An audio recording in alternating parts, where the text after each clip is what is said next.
this second ball game, the leadoff batter for the Houston Astros will be the second baseman Julio Gotay. Batting second and playing shortstop, Lee Bales. Batting third in center field, Jim Wynn.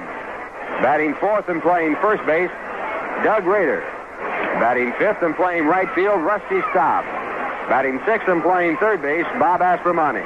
Batting seventh and left field, Aaron Pointer. Batting eighth and catching, Dave Adlish.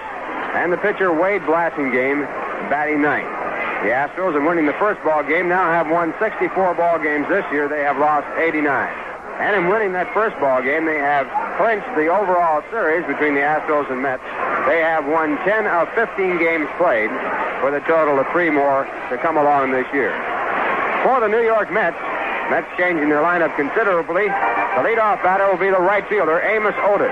Batting second and playing first base, Ed Kranepool. Batting third and playing second base, Bob Johnson. Batting fourth and playing left field, Tommy Davis.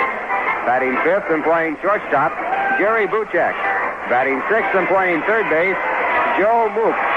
Batting seventh and playing center field, Don Bosch. Batting eighth and catching, Jerry Grody. And the pitcher, Tug McGraw, batting ninth. And now the New York Mets have taken the field. Mets have a record of 57 wins and 95 losses. And this game, the second game of a 4-game series. Tomorrow the Mets take on the Astros in a single night game at 8 o'clock. The starting pitchers will be Tom Seaver for the Mets, going for his 16th win. He has won more games than any other Met pitcher in any single year. He has a record of 15 and 12. And the Astros will be going with Dave Justy, who has won 11 and lost 15. Then the final game of the year here in Shea Stadium on Sunday, the Mets in a single game at 2 o'clock. And that will close out the 1967 season here in New York City. Right here, we're all set to go in the second game of this doubleheader. And Tommy Davis, who held up the first ball game for a period while he went in from left field to the dugout, now coming out late as we have been waiting for him to start the second ball game. The cheer in the background for Tommy as he appeared on the field and is now trotting out to left field. The other Mets out there waiting.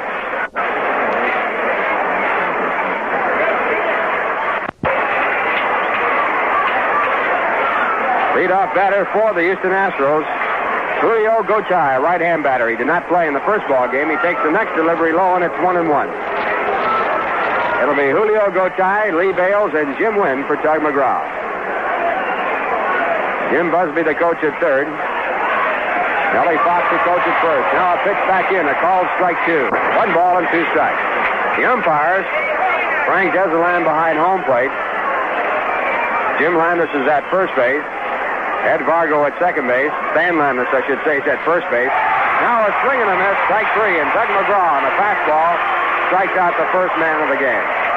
Along with Ed Vargo at second base, we have Augie Donatelli, the umpire, at third. And we pause now for station identification. This is the New York Mets Baseball Network. The Mets are really playing a spirited game, Harry. Right, Bill. Here on WGY 10 on your dial, connected. Ralph Kiner, along with Lindsey Nelson and Bob Murphy, from Shea Stadium in Flushing, New York. And the first pitch to Lee Bales, who was 1 for 4 in the first ball game, is taken low. It's ball 1. New bat.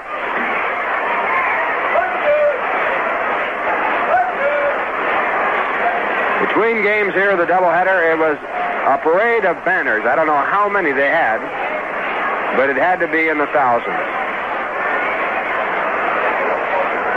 Paraded through from center field into home plate and then a round out by third and first.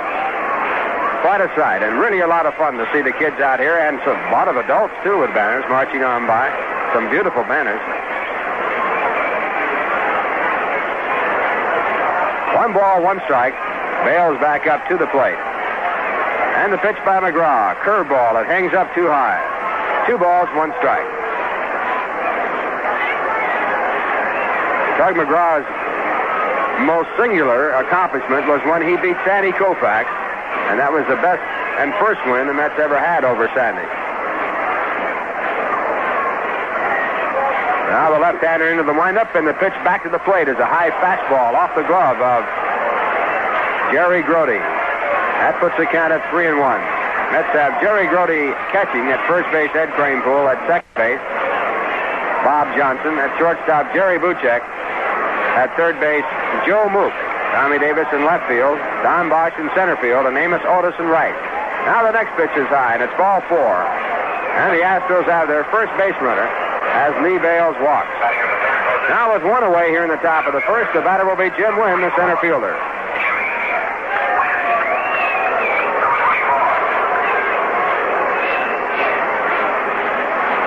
Wynn has 37 home runs, 105 runs batted in. He's batting .256. In the first game, he was 1 for 5. Stands with a close stance. Stands very much like Willie Mays at the plate. Wears his number 24. Now a big curveball breaking in, a called strike.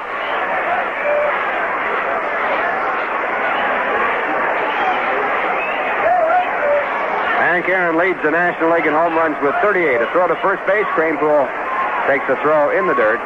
No chance for a tag. Bales back easy. McGraw was on the pitching rubber. He stepped off and then faked the throw to first base. Now he sets up, and the pitch to the plate is grounded out towards shortstop. Too slow for 2. They get the force play at second base, and no throw as Bob Johnson has to jump over Lee Bales, who made a hard slide into second base. He had no chance for the double play. Jim Wynn can slide on that line. So the Mets on the force play with Wynn taking over at first base have picked up their second out. That brings up the first baseman, Doug Rader. Doug in the first ball game was 0 for 4.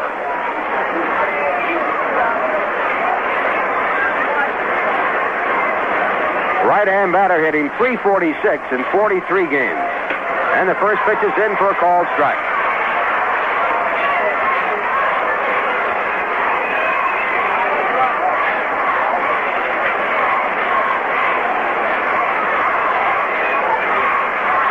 Jim Wynn at first base has 15 stolen bases.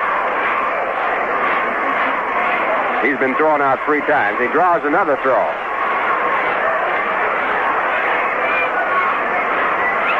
We're in the top of the first inning of the second game. The first game won by the Astros 8-0. Now McGraw comes to the plate, and the pitch is a screwball that is over the outside corner. A called strike 2. Doug has developed a change of pace that he turns over, and it breaks down on the way from a right-hand batter. Pitch he did not have when he was up here last year in the Major League. Throws the screwball for a changeup. He has a good big curveball, his best pitch. And a fastball. Now he looks at first base and comes to the plate, and the pitch is swung on and missed, strike 3. And again, the turnover on the fastball, and that retires the side. No runs, no hit to walk, 2 strikeouts, the man left at first base, and the score at the end of the first half inning, the Astros nothing, the Mets coming up. They're all here, and they're all at Armory Garage, Central at Colvin and Albany. The brand new Imperial, Chrysler, and Plymouth cars for 1968 are really automotive leaders. So, stop in and see the stars. There's 5 and 6 this year. He was 3 and 7 with the Braves last year. He was traded to the Astros for Claude Raymond, who went to the Braves. Against the Mets, he's won 1 and lost none this year. His next delivery is high, but it's swung on. And the count now 1 and 2. Lifetime against the Mets, he has the best record of any pitcher who has not lost to the Mets. He has won 6 and lost none. Don Drysdale has won more games against the Mets. He has won 21 and lost 3. 1-2 pitch is taken in the dirt. It's 2 balls and 2 strikes. After Amos Otis, Ed Cranepool and Bob Johnson.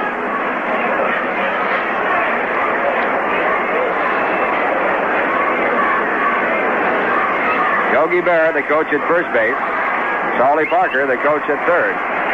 And the next pitch is in the dirt. It bounces away, and the count full now at 3 balls and 2 strikes. In the second game of the doubleheader, Boston now without a run. Baltimore coming up. Jose Santiago against Pete Rickard.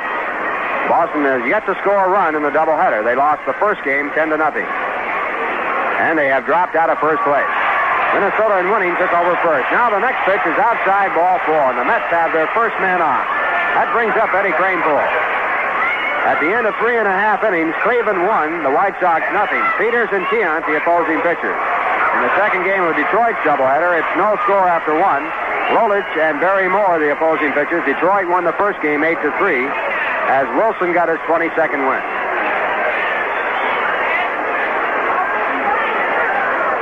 Ed Kranepool, the batter. He was 1 for 4 in the first game, and the first pitch is hit down by the first baseman on a hit-and-run play. Amos Otis goes to third, and Kranepool stays at first. So a walk and one pitch, and the Mets have runners at first and third. And Ed Kranepool now has hit in 8 consecutive ball games, and that brings up Bob Johnson with no one out in the bottom half of the first.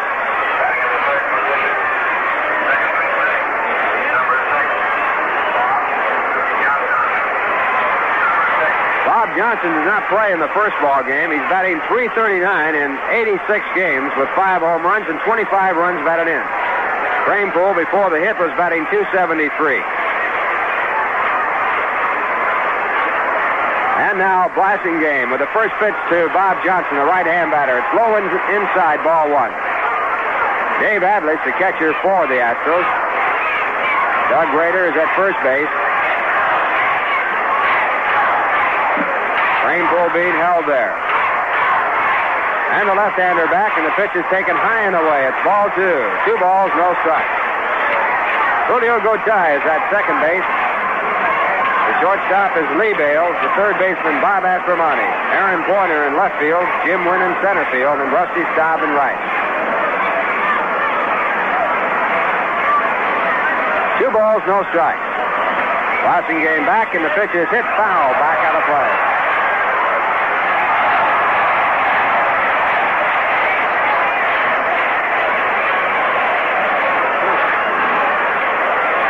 That puts it at 2 balls and 1.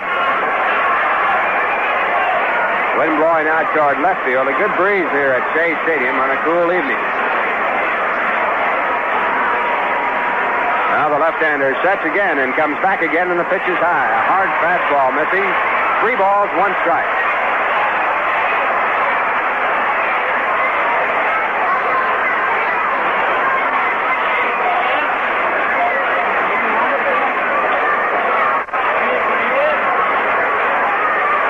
Signs go out. Infield is being played back.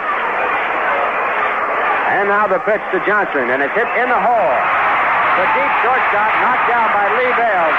Coming across for the first run of the day for the New York Mets is Amos Otis, and the Mets take the lead 1-0 on the run batted in by Bob Johnson, his 26th this year. Going down to second base ahead of the play. Eddie Kranepool.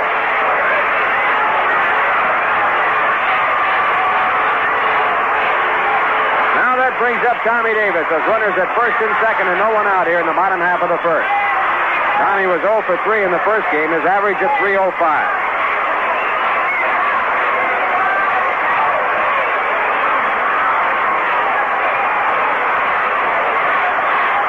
And blasting game with his first pitch to Davis, and it's low and inside, ball 1.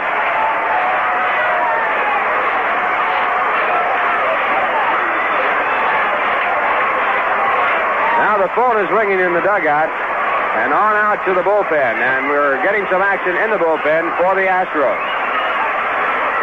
First 3 batters have reached, and Tommy Davis batting with a count at 1 ball and no strikes. So Dave Eilers has given the message to warm up by manager Grady Hatton of the Astros.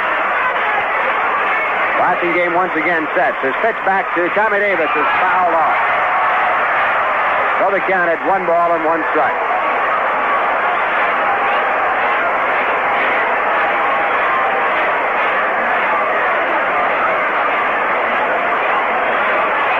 Tommy did not play in the full game of the first game.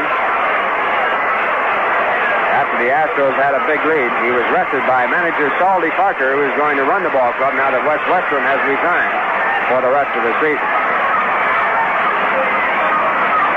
1 ball, 1 strike. And the pitch. Changeup almost over the top of the glove of Dave Adlich, the catcher. 2 balls, 1 strike.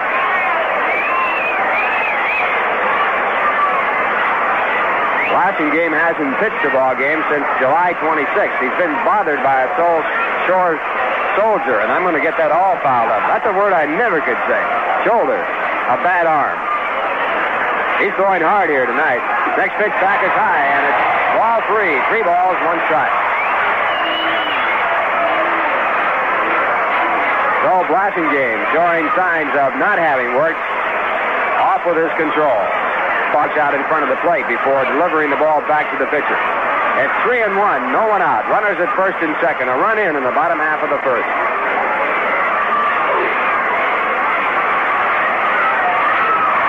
Once again, Adley sends the sign. And Blasingame with the pitch. And it's hit into right field, a base hit. Rainbow comes to third base. He's being sent in. Rusty Staub fires the ball home. Cranepool slides, and he is out. And Bob Johnson stays at second base on the play at the plate. So the Mets lose a run on a base hit to right center field by Tommy Davis. Astros get their first out on the base hit, and the Mets now have runners at first and second. And the batter is Jerry Buchek.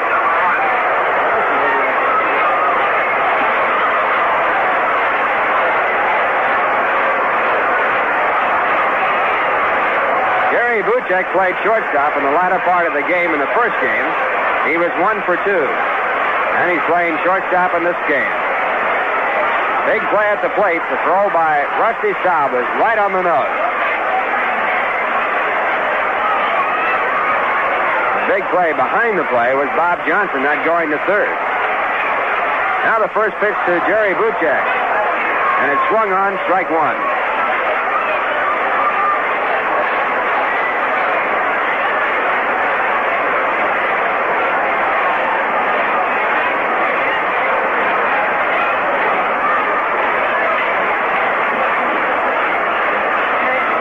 Game slowing down the pace somewhat. Now gets set. And his pitch back to Buchek is in the dirt. A breaking ball. It's 1 ball, 1 strike. Jerry Buchek's batting .239 with 11 home runs and 32 runs batted in. Tommy Davis with that single with Cranepool at second base was bidding for his 74th RBI, and he couldn't get it on the fine throw by Rusty Staub. Rusty has a good arm.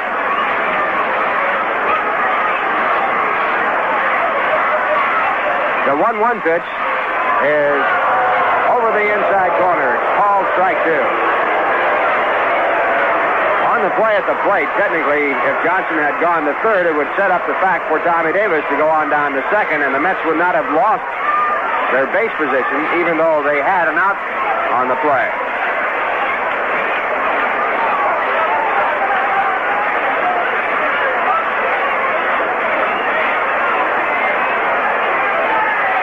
One ball, 2 strikes. And the pitch. It is hit out to second base. A good shot for 2. Gotay over to Bales. A throw on the first base. The Raiders in time, a double play. In the inning, the Mets score 1 run on 3 hits. There were no errors, and 1 man was left on. And the score at the end of 1, the Mets won, the Astros nothing. The final day of the season here at Shea Stadium. The last home game will be Sunday afternoon, day after tomorrow, when the New York Mets take on the Houston Astros, and that will be Fan Appreciation Day. Every fan, every boy, every girl, man or woman entering Shea Stadium that day will receive an attractive Mets family hat. It's orange and blue, the Met colors with white piping, and also has a neat Met emblem. The cap will fit all sizes.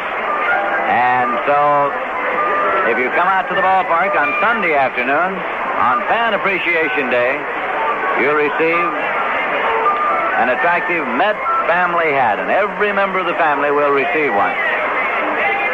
The Mets will finish up on Sunday and then go on the road, playing 3 games in San Francisco and 4 in Los Angeles.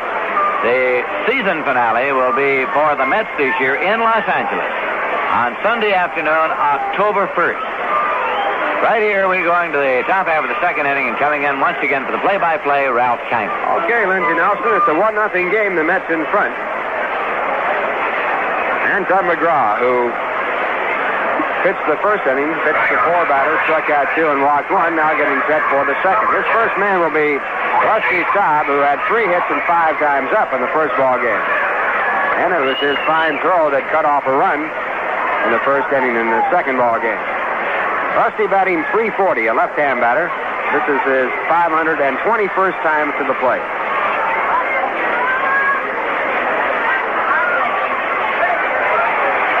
Rusty is in a three-way tie with Matty Alou and Tony Gonzalez for second in the batting race in the National League. Looks like Clemente is going to pick up his fourth batting title.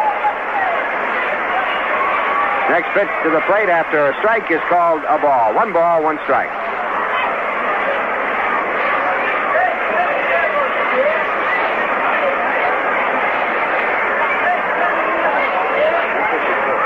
Clemente batting .354 this year. Now the pitch back called ball 2. 2 balls, 1 strike.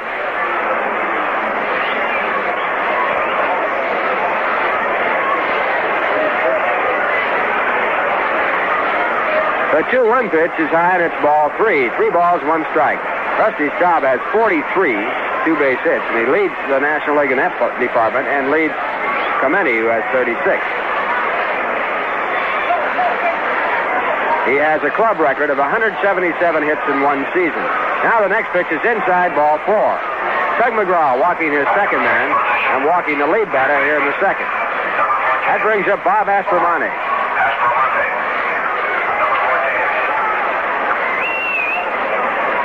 Bob was 2 for 4 in the first game. His average now an even .300. 5 home runs and 55 runs batted in. And the curveball by McGraw breaks over a called strike.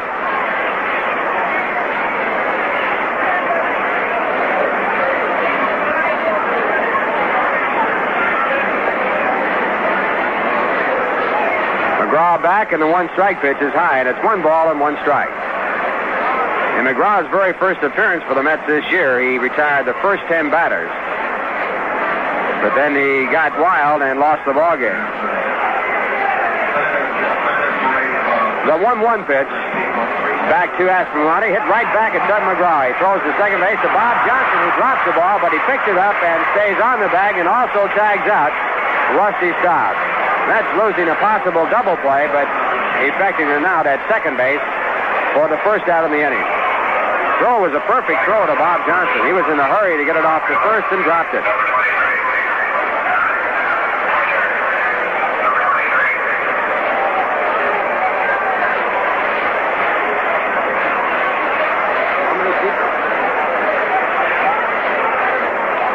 Now the batter is Aaron Pointer, the left fielder. Aaron batting .195, a right-hand batter, and he takes the first pitch, a called strike. The Banner Day Parade involved 3,700 people and involved 2,317 banners. That took place between games here tonight. Next pitch is in the dirt. A changeup bounced about 3 feet in front of home plate. Blocked nicely by Jerry Grody, and the runner holds at first. Bob Aspromani there.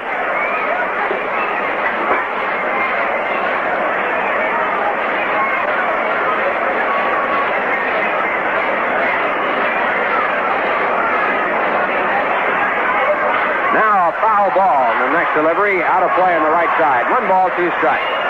The Mets won, the Astros nothing. Mets have 1 run and 3 hits. The Astros have no runs and no hits, and they have a runner at first base. Bob Aspromani there as a result of hitting into a force play after a walk to Rusty Staub. At the end of 2, Boston nothing, Baltimore nothing. Boston yet to score a run. Baltimore won the first game 10-0 in the doubleheader. At the end of 1.5 innings, Detroit nothing, Washington nothing. Now the next pitch is swung on and missed. And Doug McGraw with that screwball picking up a strikeout, his third in the ballgame. That's his second out, and it brings up the catcher, Dave Adley. In that first game, Detroit won over Washington 8-3. Chicago playing at Cleveland, a single game, and at the end of 4.5 innings, Cleveland won, Chicago nothing.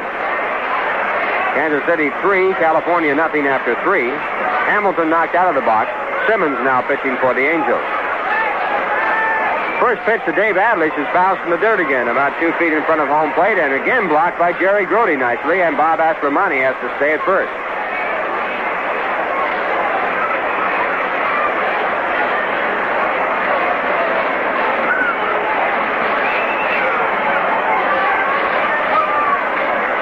Away in the top of the second. Mets won, the Astros nothing. First game won by the Astros 8-0. And the next pitch is swung on and fouled back. Ball hit against the screen. The count now 1 ball, 1 strike. Dave Adlish is batting .151. He has been in 36 previous ball games, has 1 home run and 3 runs batted in.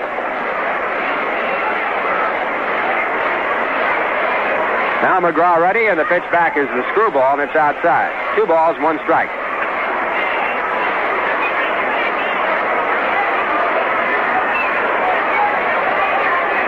Doug McGraw's labeled screwball is not a screwball per se like Carl Hubbell's. It's a turnover changeup. Next pitch is a line drive into left center field, a base hit. Might go for 2. Aspermani goes to third base unmolested. The throw goes into second base, and it's in time as Tommy Davis cuts it off. And now the Astros have runners at first and third, and their very first base hit in the ball game. That brings up the pitcher, Wade Blasingame. Wade is a good hitting pitcher.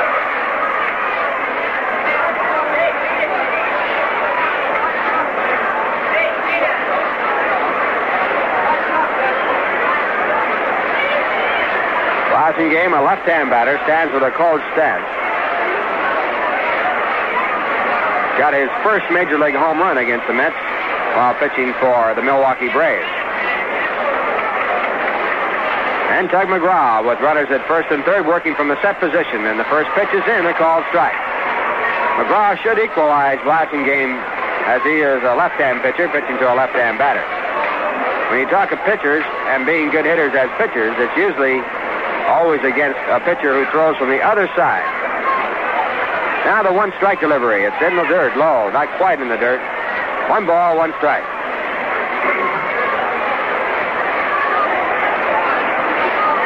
I don't believe you can name a pitcher that was a hitter that ever hit real well against a pitcher who threw from the same side of the plate that the pitcher batted on. Now a pitch in the dirt, bouncing away from Jerry Grody. Coming in from third base is Bob Aspermani. He's safe. The throw is on by Tug McGraw, but backed up nicely by Joe Mook. And the runner at first base, Dave Adlish, got down to second base and had to hold there. So on the wild pitch, it's a tie ball game. The score now 1-1. And although Jerry Grody had blocked 3 before, that one was out in front of the plate again, and it got away.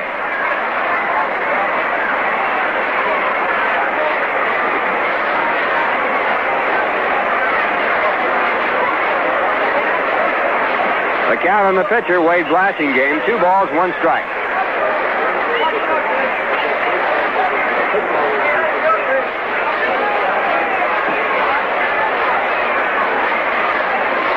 Astros have a run now on 1 base hit.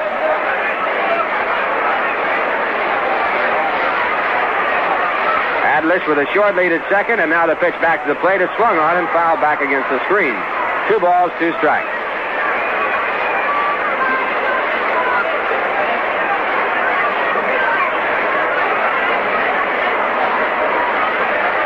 Jerry Grody, the sign's out. Outfield very shallow in center field, left and right. And the pitch. It is just outside. It's ball 3. 3 balls, 2 strikes. On deck batter, the second baseman, Julio Gotay, a right-hand batter. 3-2. 2 men away. A runner at second. The score 1-1. And the pitch at 3-2 is in there. A call, strike 3, and that retires the side. 4th strikeout for Tug McGraw. But the Astros tied up the ball game, scoring a run on 1 hit. There were no errors, a wild pitch, and 1 man was left at second base. And the score at the end of 1.5 innings. The Astros won, the Mets won. And now here's a word from Rango.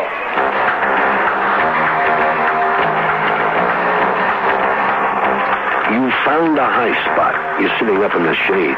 What a day to lean back with a head as tall and proud as that tuba in the back row. Rheingold. So extra dry you can stay with it clear to the end of the parade and still have room for more. So make it Mr. Beer.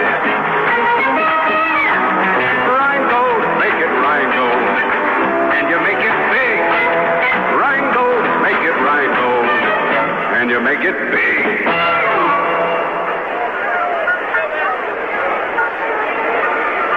Going out of the bottom half of the second inning, the score tied 1-1, and the Mets coming up. And the first batter will be Joe Mook, the third baseman.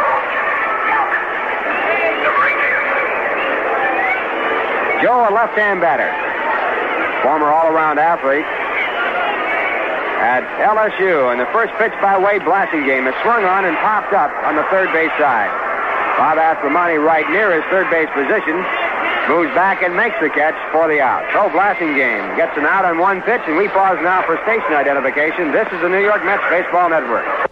Do you think the Mets can do it, Harry? Right, Bill. Here on WGY 810 on your dial in Schenectady, New York. Ralph Kiner along with Lindsey Nelson and Bob Murphy from Shea Stadium. The score tied 1-1. First game won by the Astros 8-0. And now the batter for the Mets is Don Bosch. Don looks at the first pitch. It's in there for a called strike. Bosch is batting right-handed against the left-hander and has averaged 155. Blasingame back, and the pitch is swung on and foul tipped. Strike two.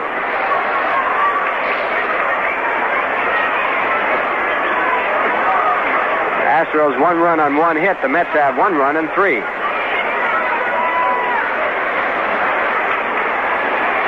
Now Blasingame back again, and the pitch is down low. 1-2. Ball dropped by the catcher Dave Adlish and picked right up again.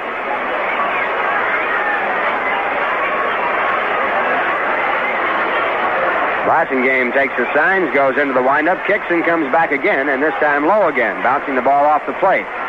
2 balls, 2 strikes. Frank Desolin has to go out and dust off the plate. The home plate umpire at first base, Stan Landis. At second base, Ed Vargo. At third base, Augie Donatelli.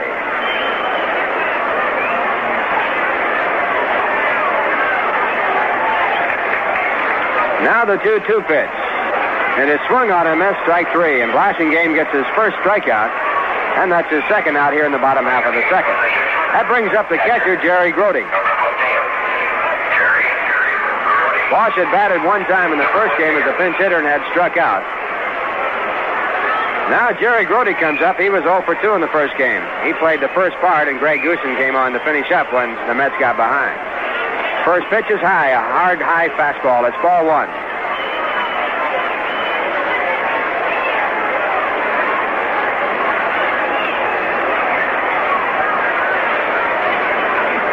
Now Blasingame back, and the 1-0 delivery is swung on and missed. 1 ball, 1 strike.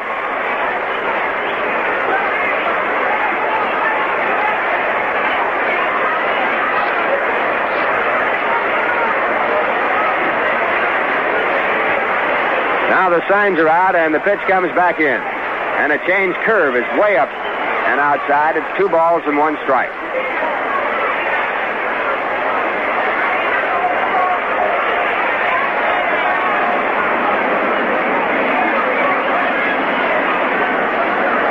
And the left-hander back at 2-1. And the pitch is fouled out of play.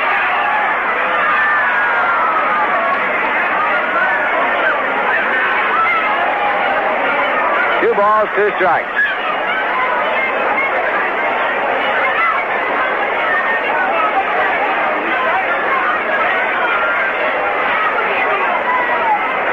Two balls, 2 strikes, 2 men out. Bottom half of the second, a 1-1 ball game. And the pitch back is grounded foul to the left side to Salty Parker, who is coaching at third base. He is running the ball club. One of the cute signs we saw out here among the 2,317 banners that they showed was one that said, "Will success spoil Salty Parker?" Now at 2-2, the pitch. It is high and it's ball 3. 3 balls, 2 strikes.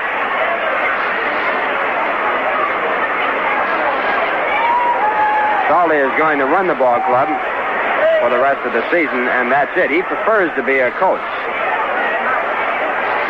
and wants to stay in the major leagues as a coach.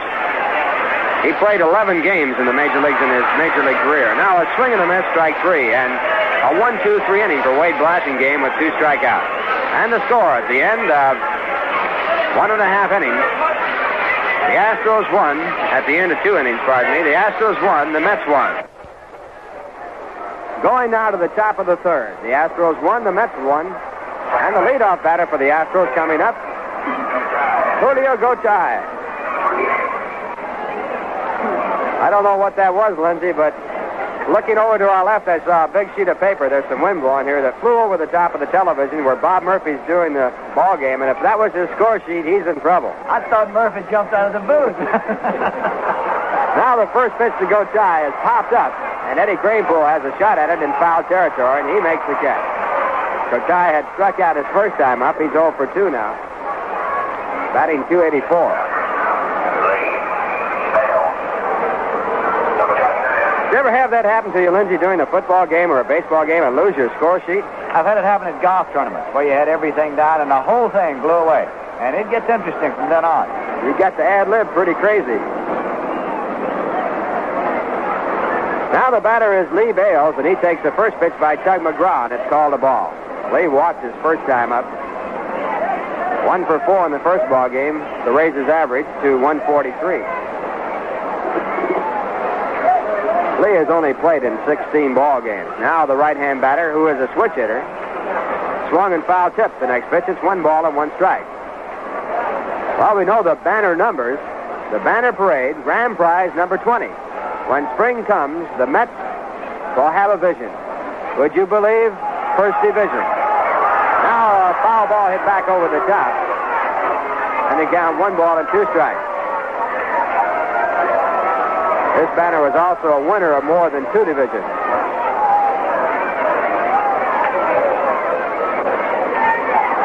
In the bottom half of the third, a check swing and a ground ball. Hit out toward first base. Kranepool has it. Throws to McGraw covering for the out. Second out of the inning. In the bottom half of the third, Baltimore scored 2 runs and a 2-run double by Kurt Bluffbury. And they have taken the lead in that second game 2-0 after 3. Santiago and Rickard. First game, Baltimore knocked Boston out of first place, winning 10-0.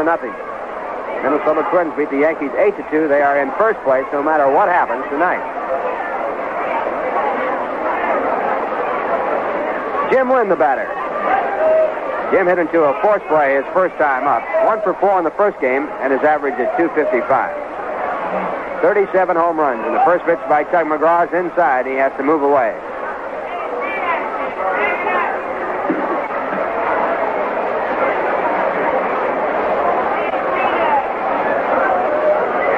The 1-0 pitch is down low, and it's 2 balls, no strikes.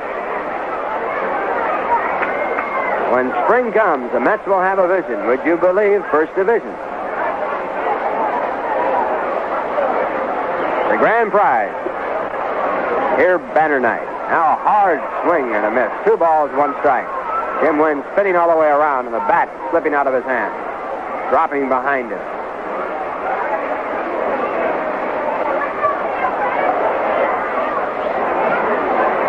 Jim wearing number 24 and hitting a lot like Willie Mays as far as the stance is concerned. A high pop-up in the infield.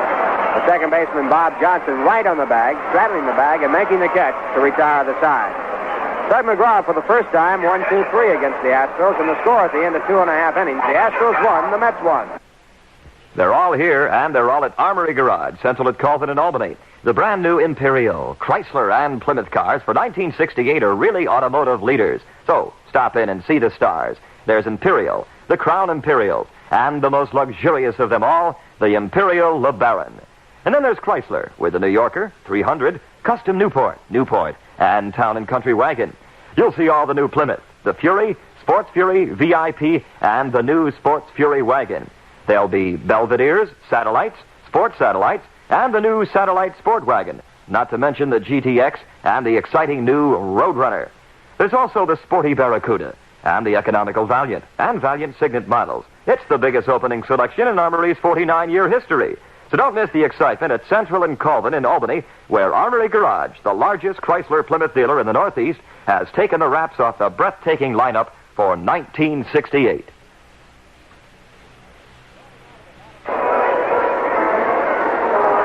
Going now to the bottom half of the third, the Mets are up, and the first batter against Wade Blasingame, who has given up 1 run and 3 hits, will be Tug McGraw, the pitcher for the Mets, who has given up 1 run and 1 hit. Tug, coming up, has batted twice before this year. He's 0 for 2.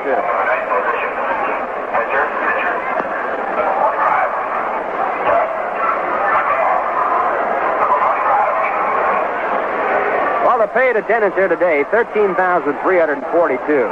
3,177 midget Mets, Banner Day participants, 3,709. The total, 20,852. And the first pitch to Tug McGraw in front of the 20,000 crowd is inside, ball one.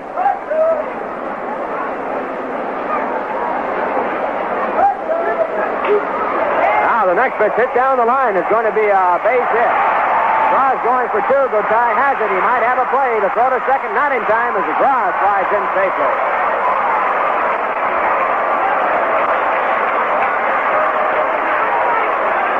McGraw with a broken bat, base hit. The ball hit off the end of the bat over the top of the first baseman's head. Gotay couldn't get to it. It was fair by about 2 feet.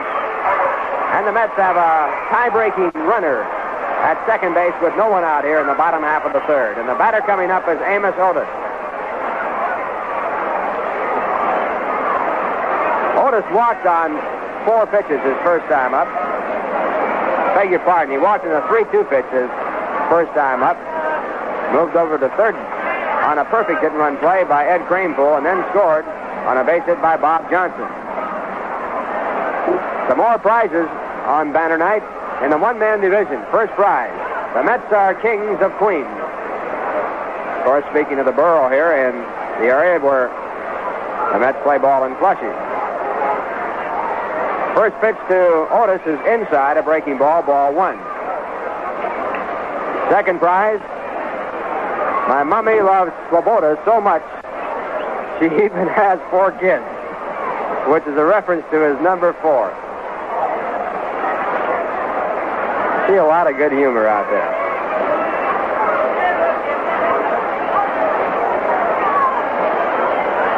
One ball, no strike count.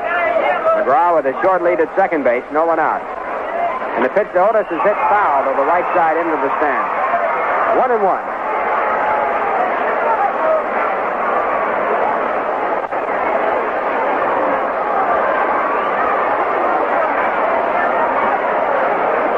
We're going to be talking and looking at these banners on our post-game show here tonight after this ball game. Talking with the participants that made them up and carried them around. Now time is called as Amos Otis steps back out of the batter's box. Amos batting .294.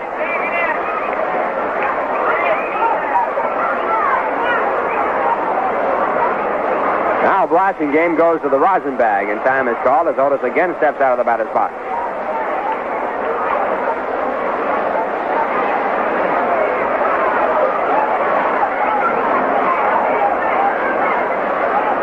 One ball, one strike. And the pitch. It is taken outside. A change up. It's 2-1. Willard Mullen, famed cartoonist, and Bill Gallo, also a cartoonist of renown, were the judges of the contest.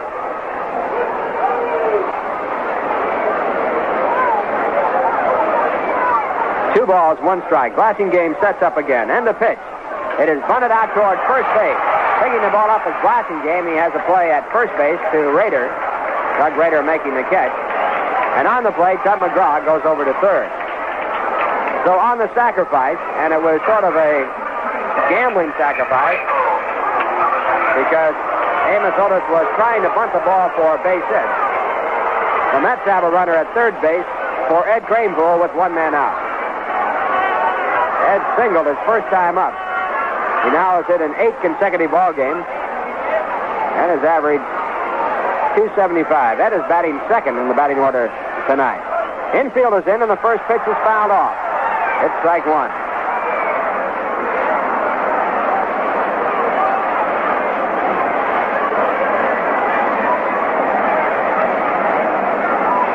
After Ed got on base, he was thrown out trying to score from second base on a single to right field by Tommy Davis. Big play by Rusty Staub in this ball game so far. Score tied 1-1. The Mets losing the chance to score on the fine throw.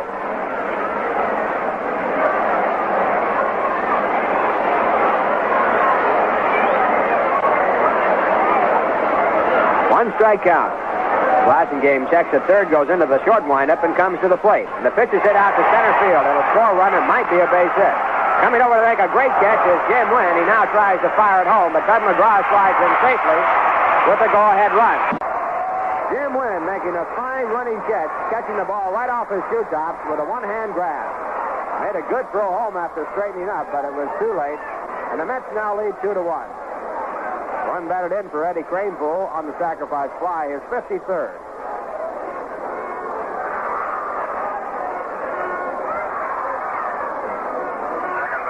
That'll bring up the second baseman, Bob Johnson.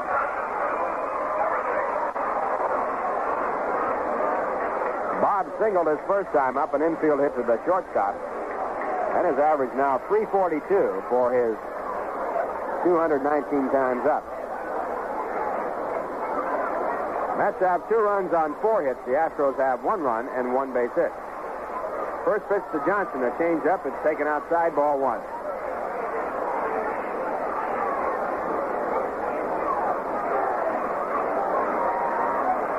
One 0 delivery is swung on and missed. A high fastball. 1 ball, 1 strike. We'll have a rundown of all the scores in the major leagues right after this half inning.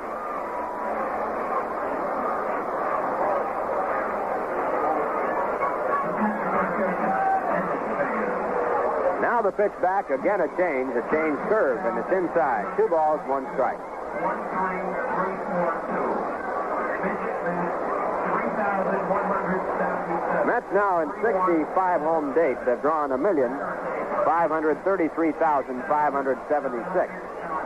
2-1 pitch, up high in this ball 3. 3-1, and Tommy Davis on deck.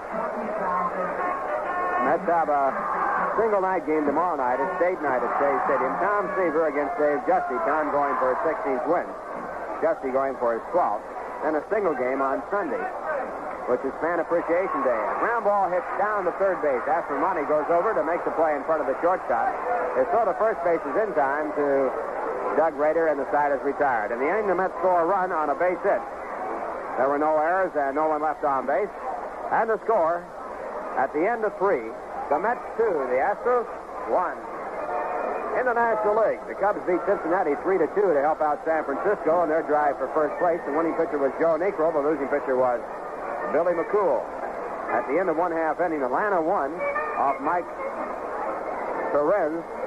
The St. Louis Cardinals coming up to bat, batting against LeMaster.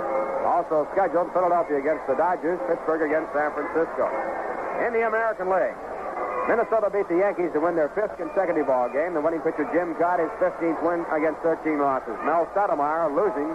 He is now 14-14. Tovar had 2 home runs. Versailles had 1 home run. And the Twins taking over first place in the American League race no matter what happens tonight. Baltimore knocked Boston out of first place, winning 10-0 in the first game of the doubleheader. Harden, the winning pitcher, his 8th win, he's lost 2. Stevenson, the losing pitcher, he is 3-1, no home runs. In the second ball game, Baltimore 2, Boston nothing after 3. Santiago, the pitcher for Boston. Rickard going for the Orioles. And Boston in trouble. Detroit topping Washington 8-3. The winning pitcher was Wilson. His 22nd win, he's lost 10. The losing pitcher was Bertena. He is now 6-6. Hank Allen had a home run in the 4th, and Casanova a home run in the 5th were the only runs on home runs in that ball game. At the end of 3 in the second game, no score. Mickey Lolich going for the Tigers. He's 11-13. Barry Moore going for Washington. His record 7-10. Chicago playing Cleveland, and at the end of 6.5 innings, Cleveland won. The White Sox nothing. Gary Peters pitching for the White Sox. He's 16-9. Louis Tiant working for the Indians. His record 11-9. At the end of 5.5 innings, California, Kansas City. It's Kansas City 3, the Angels nothing. Coach now pitching for the Angels. Jack Hamilton started with a record of 8-5. And Catfish Hunter going for Kansas City. His record 11-16. Right here, the Mets lost the first game 8-0. In the second game, they'll lead 2-1 as we go to the top of the 4th. And here is Lindsey Nelson for the play-by-play. Thank you very much, Ralph Cannon. And hello again, everybody. Doug Rader's up here to check swing ground ball back to the mound, taken by McGraw and played over to Cranepool. There's 1 away. Don't forget, tomorrow night will be date night here at Shea Stadium, and Sunday afternoon is Fan Appreciation Day. When you're on top, stay there with Rheingold, Mr. Beer, the extra dry beer that goes down so nice, sits so nice when it gets there. Make it Mr. Beer. Make it Rheingold, and you make it big. Rusty Staub is up, a left-hand batter, and here is Doug McGraw's pitch. A little high for a ball. Here's another banner winner, second prize in the more than 2 division. We sparkle for the Mets. As I recall, there were lots of rhinestones in connection with that. Here's a pitch that's inside. 2-0.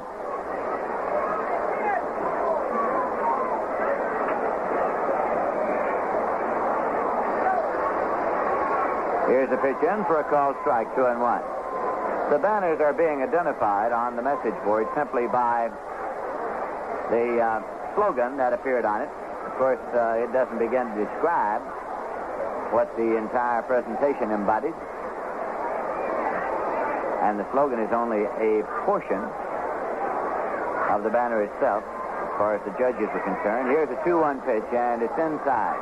McGrath goes behind now to Rusty Staub. 3-1. He walks Staub in the second inning. The Astros won the first game here tonight by a score of 8-0. Mike Cuellar got the win, his 15th of this season. Jerry Kuzman started for the Mets and took the loss. Staub had 3 hits in the first game here tonight. He calls time, moves back now, exercises a little, and comes back up. Bob Heiss played second base in the first game for the Mets here tonight. However, he is now departing for military duty. Here's a swing and a long drive to center, hauled down by Don Bice for the out. A broken bat. Fly ball, half the bat went out to the mound. Seen more of that this year than ever before. Bats that actually break right in half. Aspermonti's coming up. And at one time got it into a forced play and later scored. The only run that the Astros have in this game, he scored it from third on a wild pitch by McGraw with the pitcher at bat. The Mets are leading by a score of 2-1. This pitch is low and away for a ball.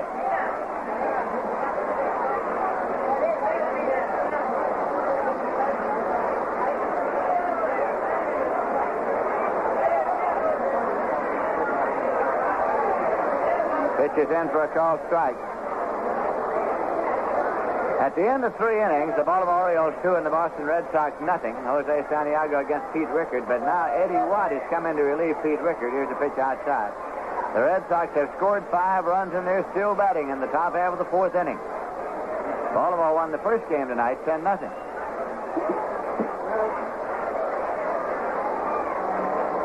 This will be a 2-1 pitch. Swung on and foul back. It's 2-2.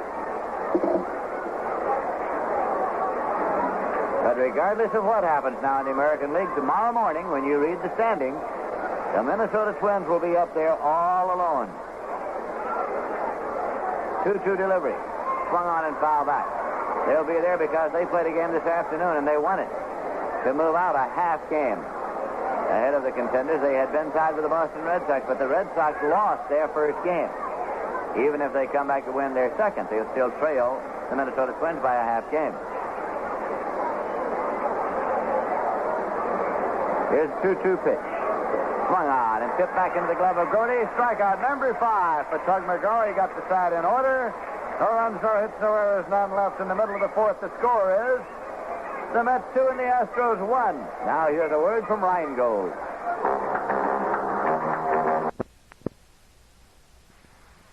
In the bottom of the 4th now, it'll be Tommy Davis coming up.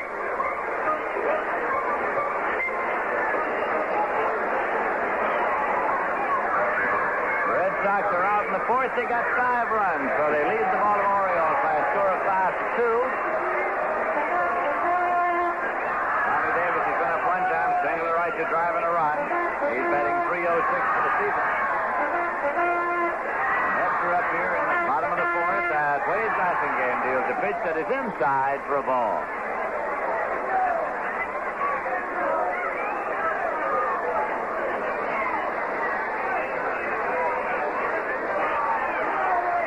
Again, Blassingame delivers, and it's swung on it in the air to center field. And Jim Wynn ranges over near the warning track and makes the catch. Tommy Davis with a long fly ball to slightly right center. The note goes up on the board. The Red Sox scored 5 in the 4th, and you hear the crowd reaction.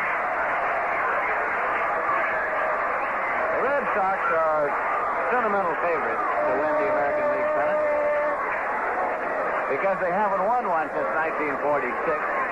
The Detroit Tigers are favored in many quarters because they haven't won one in 1945 since 1945. The Minnesota Twins, who are on top right now, 1 year before last. Here's a pitch to tie. And the Chicago White Sox, also in contention, won in 1959. Here's a 1-0 delivery. In for a call strike. It's 1-1.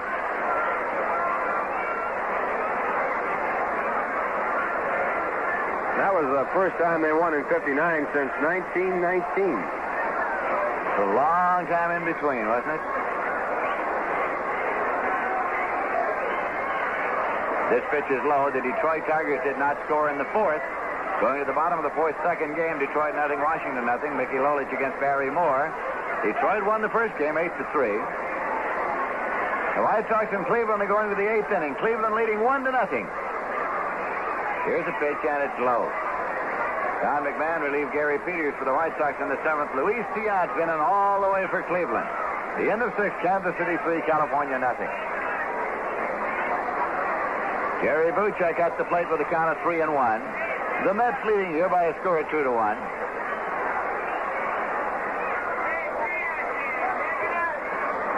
And here's a 3-1 delivery. In for a call, strike two. It's 3-2.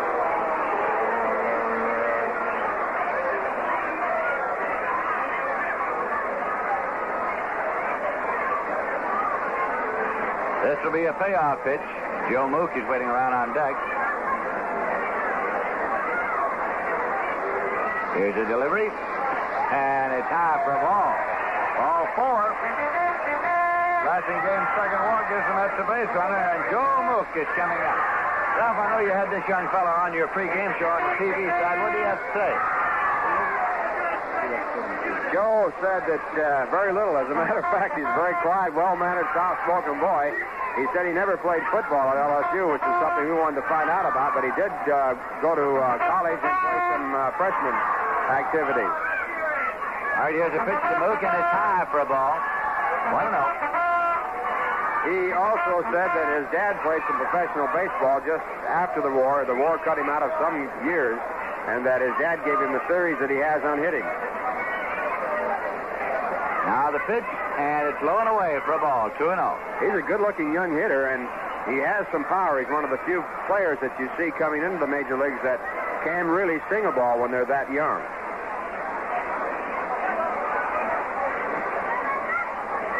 Jerry Buchek on at first base with one man out. Wade Blassingame checks him and deals. Here's a swing and a drive, and it's on by second baseman Julio Gotay to right field for a base hit.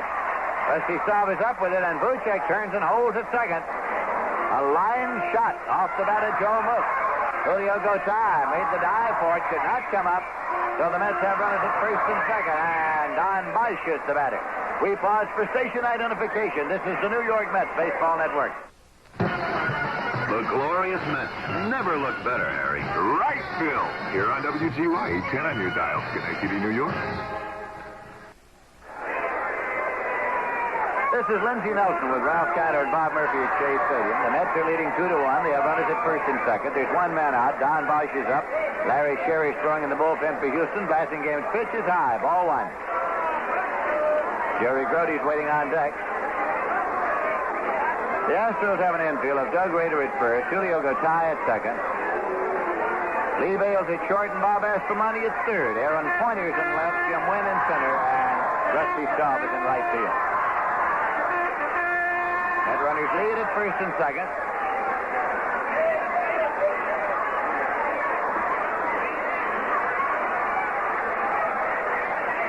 This is a 1-0 pitch to Bosch, and it's inside. 2-0. Bosch is a switch hitter batting right here.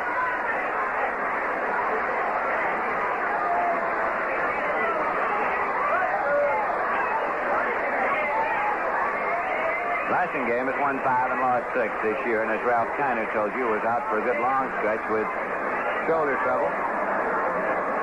Not started since July until tonight. Here's the pitch. One out. In on the ground is short.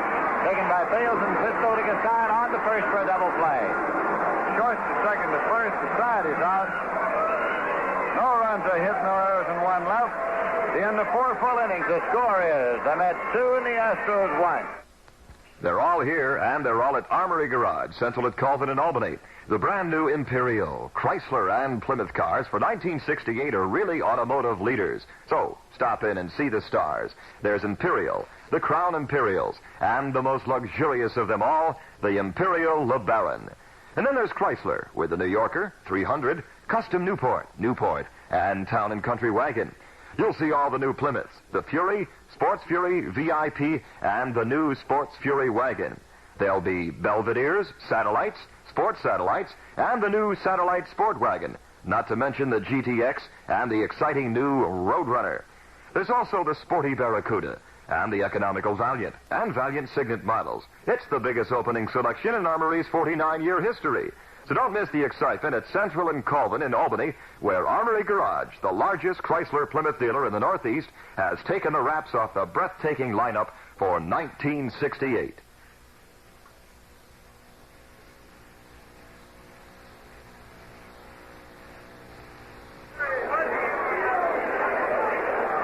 Through 4 innings of play, the New York Mets 2 runs, 5 hits, no errors, and the Houston Astros 1 run, 1 hit, and no errors.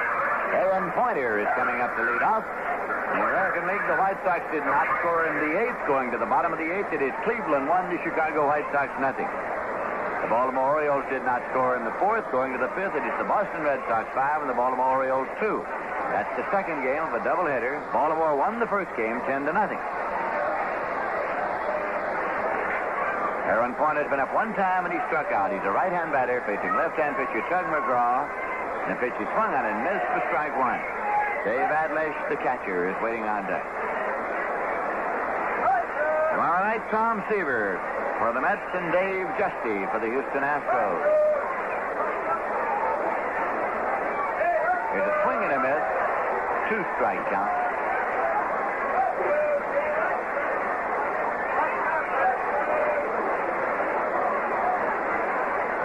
McGraw takes the sign from Jerry Grody.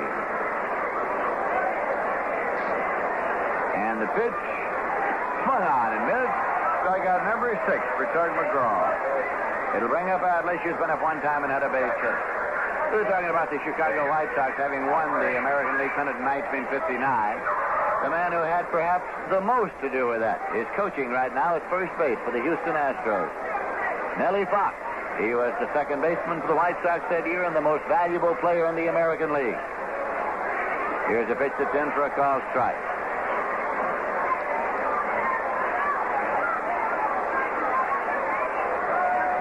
One man out and nobody on base. Here's a swing and a foul ball off and out of play.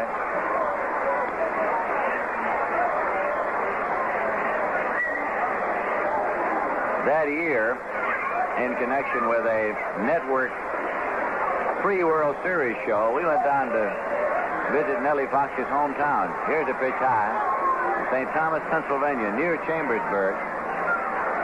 And it was an experience that we'll never, ever forget. Nellie and a partner ran a bowling alley there at the time. Here's a 1-2 pitch. Swung on and missed. Another strikeout for Tug McGraw, number 7-2 in this inning. Wade Blasingame's coming up. He's been up 1 time and struck out. There was no sign on the bowling alley to indicate anything about who owned it or even that it was a bowling alley. And I said to Nellie the next time I saw him, gee, I'd think you'd have a sign on that bowling alley. He said, we don't need one. Everybody knows where it is. That's about the way it was. Here's a pitch inside for a ball.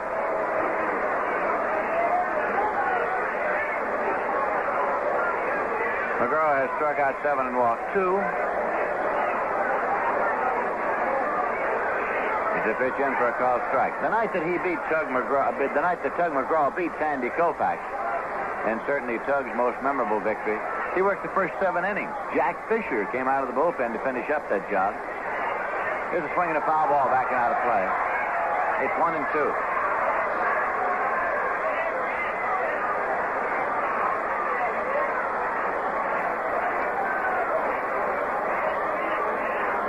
The Mets today started organizational meetings that will last for 3 days. Here's a 1-2 pitch. Right over the top of Blassingame's head, and he sits right down on the seat of his pants to get out of the way of it. Count goes to 2-2. So around tonight are a number of members of the Met organization, including Bertie Tebbett, Whitey Herzog, Bob Sheffing, Bill Verdon, Roy Sievers, Clyde McCullough, Pete Pavlik. 2-2 delivery. Swung on and foul back kind of play. So the count holds on Wade Blassingame.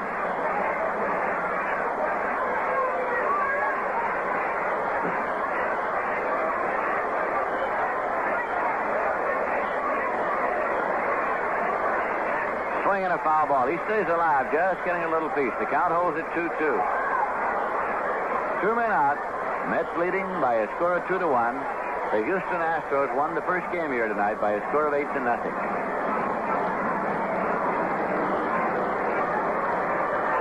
That's a little high, and the count runs full at 3-2 now to Blassingame.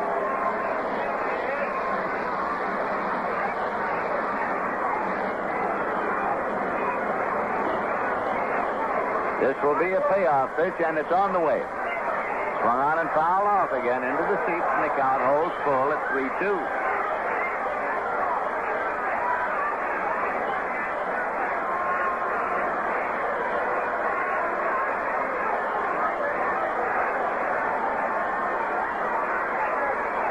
And the payoff pitch again.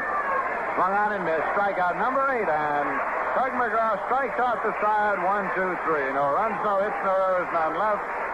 In the middle of the fifth, the score is the Mets 2 and the Astros 1. And this is John Lomenzo, Secretary of State of New York. And I want to talk to you about your son or your husband who is fighting for his country overseas and his right to vote in this coming election. This year, Governor Rockefeller signed a bill which makes it very simple for that serviceman to vote. Because now, instead of the serviceman making the application for a military ballot, you can do it for him. That is, you, his mother or father, or his wife, or his adult child can do it. And how do you do it? By writing a letter. And where do you write the letter? Well, to your local Board of Elections, or to the Department of State of the State of New York in Albany. And if you have any questions, write to me, because we will give you all the information you need to do this. Your son is probably the most important person in this entire matter. He has a right to vote. He's fighting for this government. Give him an opportunity. Write to me.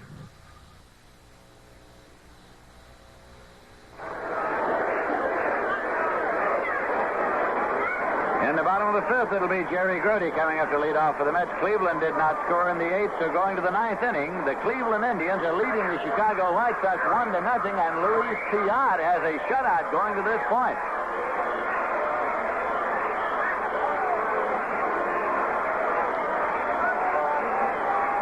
Jerry Grody's been up one time and he struck out. Wade Blassingame started. He's been in all the way for the Houston Astros. He went from Atlanta, from the Braves, to Houston this year in exchange for Claude Raymond.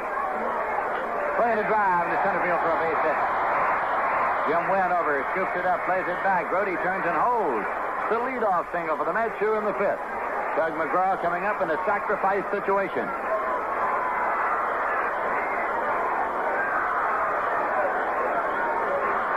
McGraw has been up one time, and he blooped the double down the right field line on a broken bat swing.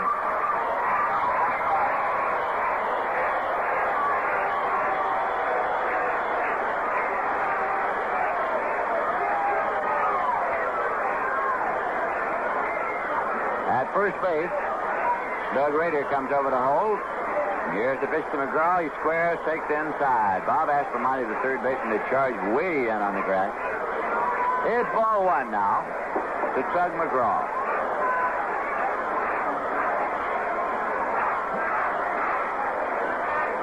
Tom Dukes and Chris Zachary are throwing in the bullpen for the Houston Astros. 1-0 pitch to McGraw, bunt foul. Back into the seats now to play. It's 1-1.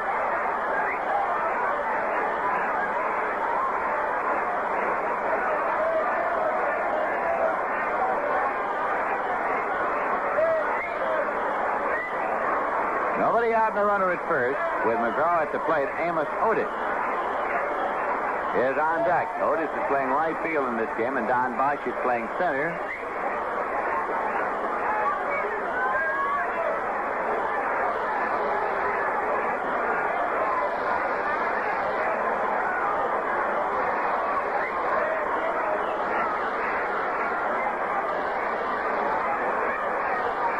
Getting set up.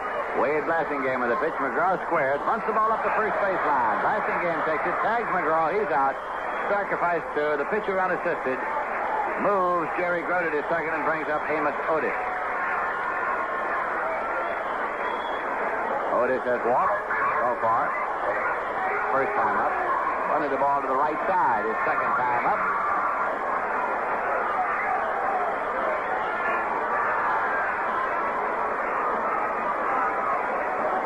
The Mets lead in the game by a score of 2-1, and they have a runner at second with one man out. Batting in the bottom of the fifth, second game of a twilight doubleheader.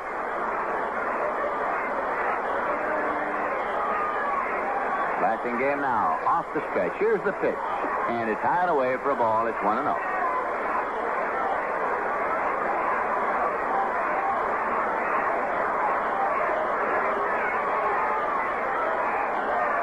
Ed Craneville swinging a bat on deck.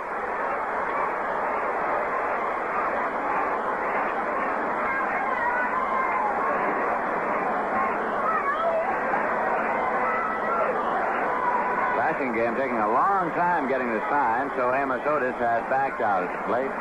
Comes back in.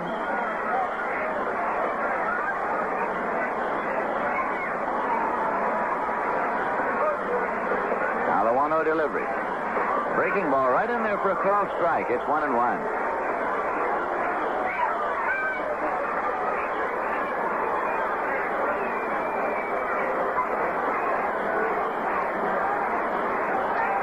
Otis is batting leadoff in the Met batting order.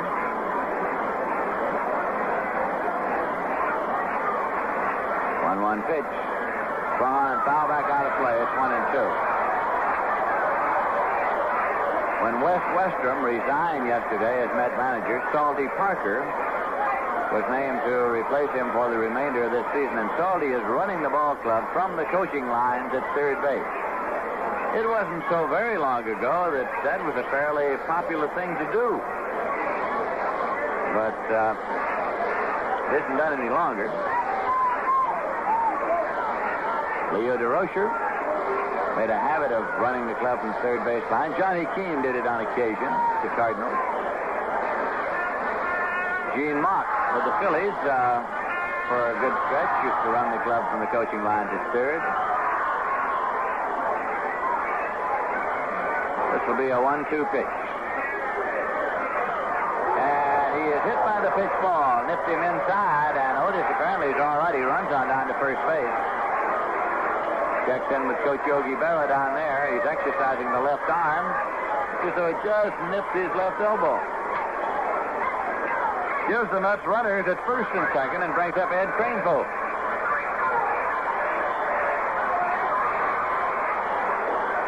Now, trainer Gus March is coming out of the Met dugout to see about Amos Otis. The left arm in the area of the elbow. And they're going to apply a little instant ice there to keep the swelling down.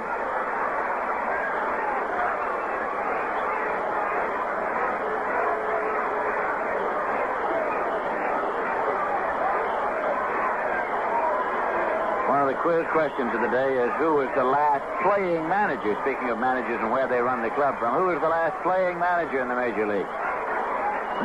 The guess that you get most often is Lou Boudreau. But actually it was Solly Hemus in 1959 with the Cardinals.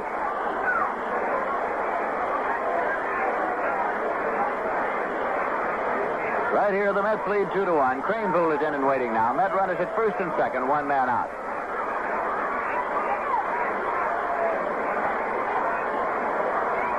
And the pitch is high and away for a ball. Bob Johnson's on deck.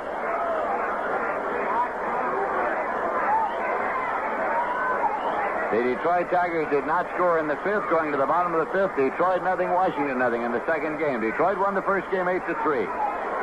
The Red Sox have picked up another run. They got one in the fifth. They lead 6-2 going to the bottom of the fifth. Baltimore won the first game 10-0. Here's a swing and a ground ball foul back at first. And as we told you, the White Sox are batting in the ninth, trailing 1-0. Now runners return. Otis to first, Groder to second. Counts 1-1 to Cranepool.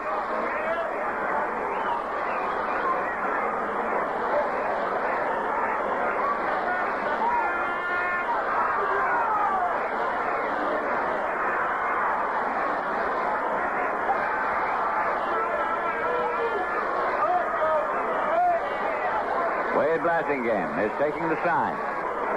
The Met runners lead at first and second. The 1-1 pitch to Cranepool. Swung on and pops up. Towards second base. Infield fly has been called. Julio Gotay makes the catch. Runners hold 2 away. Now Bob Johnson. At a ground single to drive in a run. His first time up. Grounded out third to first in the third. Johnson is hitting .341.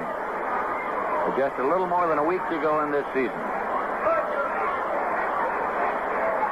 This is the 86th game in which he has participated. Been up 220 times.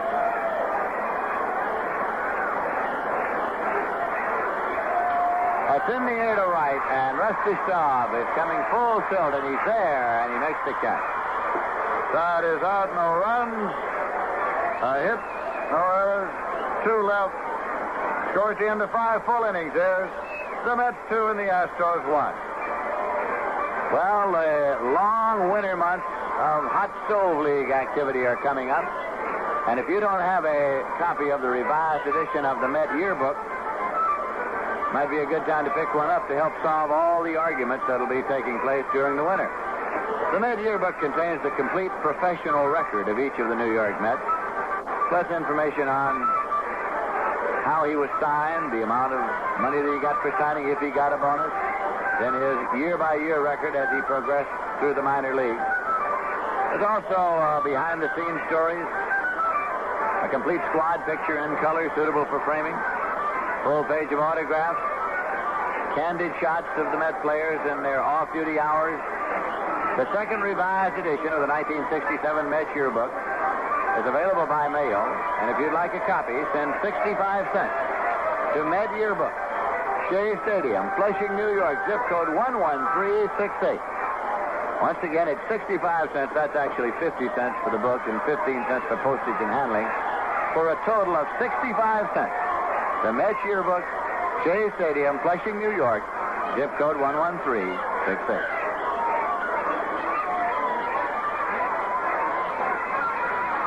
Through 5 innings of play, the Mets 2 runs, 6 hits, no errors. The Astros 1 run, 1 hit, no errors. Julio Gotay, number 1 in the batting order, coming up for the Houston Astros. He's nothing for 2. He's a right-hand batter facing left-hand pitcher Tug McGraw.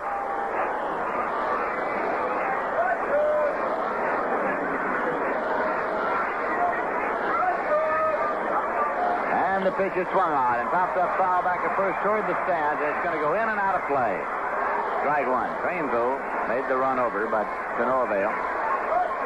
Gotay broke a bat, gets another. Strike 1 to him with Lee Bales on deck.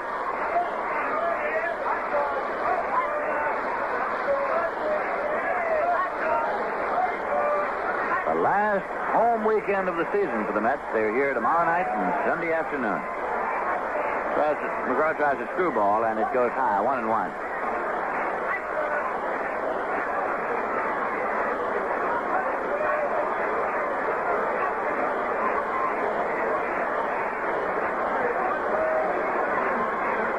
Brody sends out the sign, the 1-1 pitch, and it's low for a ball, 2-1.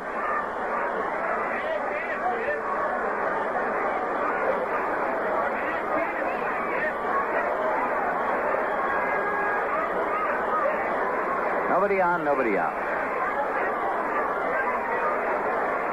There's a swing and a miss. He really took a cut. Swinging all the way around on his heel. 2-2. Between games of the doubleheader tonight, we had the parade of banners.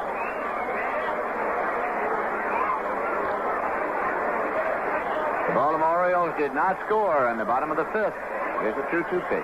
Swung on and missed, and the bat slips out of Gotai's hand and goes all the way down past the dugout. Strikeout number 9 for Tug McGraw.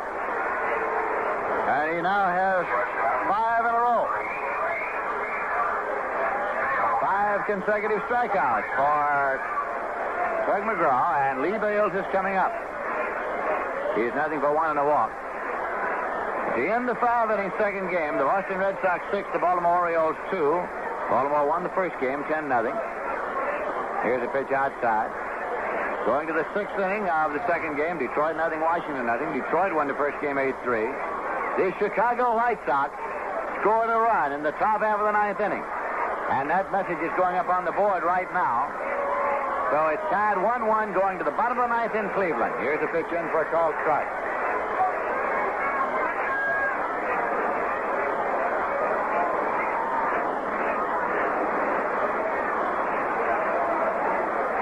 We have the winners now in the Banner Day competition. Here is a foul tip back into the glove of Jerry Grody.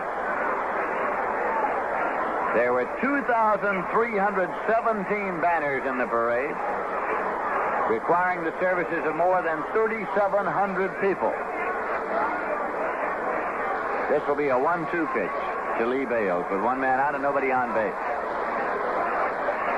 Swung on and missed, and McGraw has 6 consecutive strikeouts. A total of 10 in the ball game.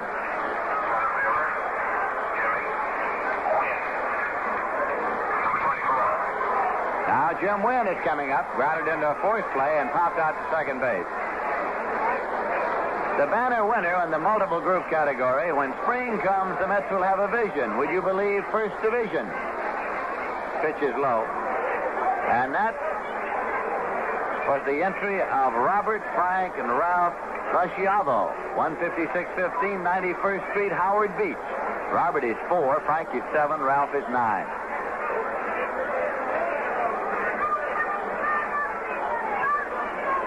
Now 1-0 delivery to Jim Wynn, throwing it on the ground to short, and it's taken there by Jerry Buchek and played on over in time.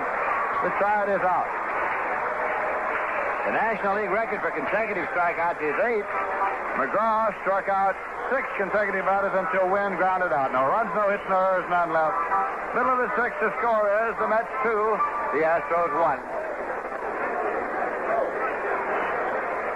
We'll be going to the bottom half of the 6th inning. Other winners in the Banner Day competition.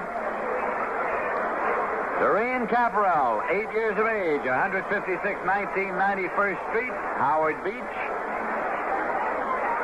And Patricia Ferruggio, 9, 6213 23rd Avenue, Brooklyn. First prize in the one-man category. The Mets are Kings of Queens, meaning the borough of Queens. Bobby Jenkins, 15 years of age, 1500 Archer Road, the Bronx. Tommy Davis up for the Mets in the 6th. Batting game's pitch in for a called strike. First prize in the two-man category. We go 8 over the Mets. Roy, 15, and Bill, 17. Herring, 1017 East 92nd Street, Brooklyn, New York. Those are the winners for the Banner Day competition. Swing the ground ball to the right side. Rader takes it and tosses to Blasingame at first in time to get Davis. That'll bring up Jerry Buchek, who has grounded into a double play and walked so far in this game. The Mets lead by a score 2-1. We pause for station identification. This is the New York Mets Baseball Network. How about this for an exciting game, Harry? Hey, Bill, here on WGY 810 on your dial in Schenectady, New York.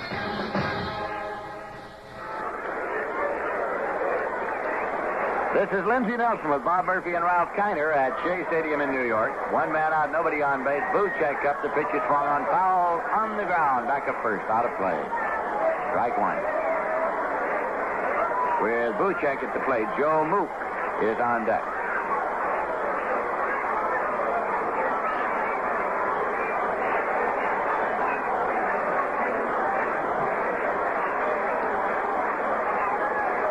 Strike 1 pitch. Outside, and it's 1-1. Blasingame has struck out 2 and walked 2.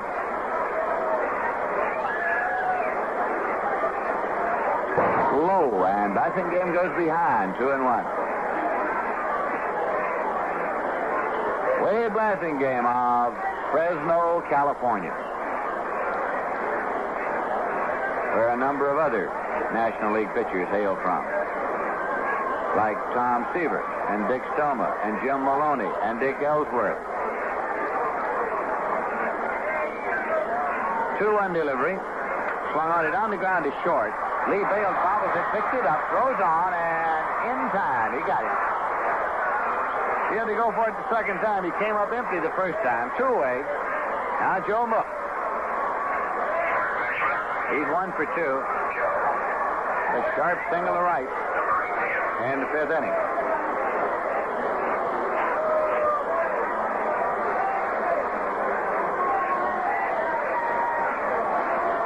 Blasinghame's pitch. Low for a ball. Left-hand pitcher working here to a left-hand batter. Joe Mook from Baton Rouge, Louisiana.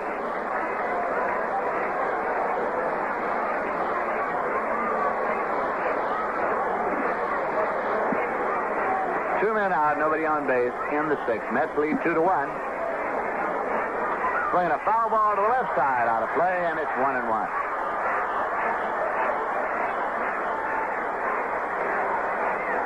Don Bosch has moved up there on deck.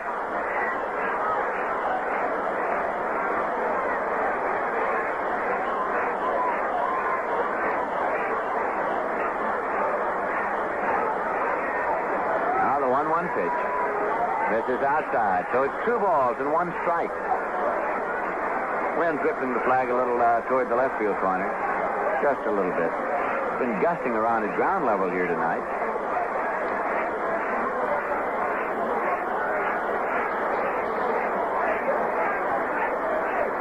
2-1 delivery.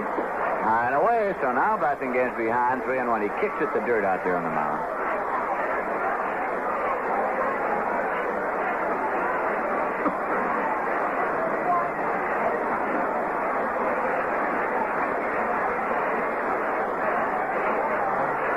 And the 3-1 pitch.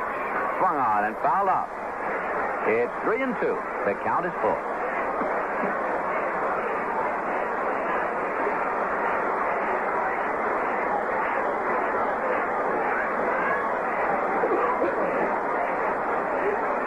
Dave Adlich sends out the sign.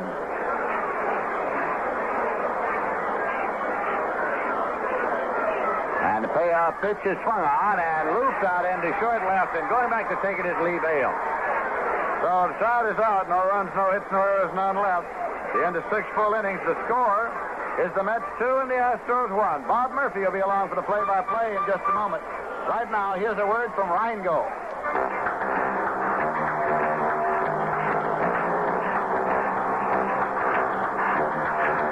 Through the stretch and down to the wire, you're shouting loud and your throat's on fire. But you're gonna make it. Gonna make it big. Your money's on Mr. Beer. Rheingold, make it Rheingold. And you make it big. Rheingold, make it Rheingold. And you make it big. Rheingold, Mr. Beer. With a head as proud and high as that 15-to-1 shot in the winner's circle. Rheingold, extra dry.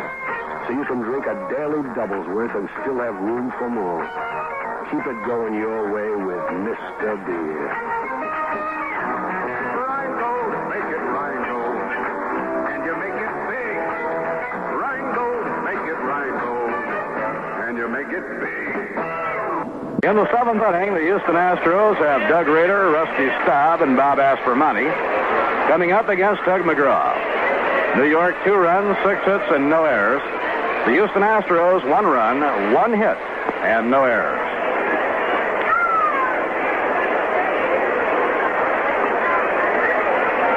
Doug Rader, the first baseman, right-hand batter, struck out in the opening inning, and he bounced back to the mound in the 4th inning, 0-2.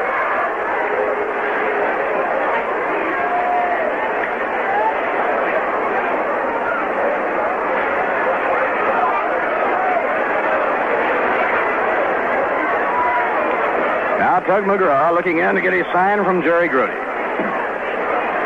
Here's the pitch on the way to Rader, and it's hit through the hole. A base hit to left field. The Astros have their second hit of the game. Doug Rader, leading off the seventh inning, is on with a clean single hit through the hole. That brings up the right fielder, Rusty Staub. Rusty has reached on a walk and flied out to Don Bush.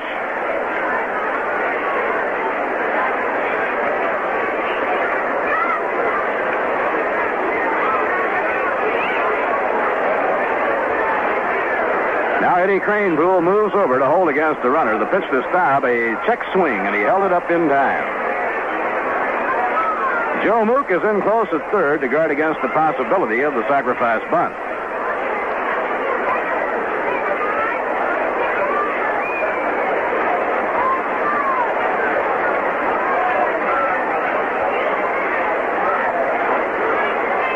Bob Aspermonte, the on-deck batter. And the pitch by McGraw is taken low, a ball two. It's 2 balls and no strikes.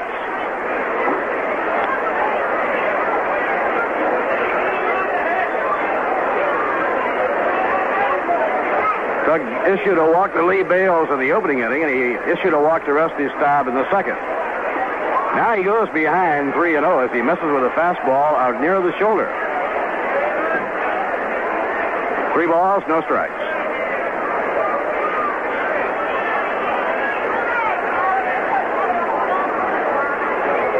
At the end of 6 innings, Detroit nothing, Washington nothing. And a strike called at the outside corner. He was taking all the way. Mickey Lolich pitching for the Tigers and Barry Moore for Washington, and they go to the 7th inning scoreless. A battling ball club, the Chicago White Sox. Shut out for 8 innings. They rallied for a run in the 9th inning to tie the ball game. White Sox won and the Indians won there in the last of the 9th.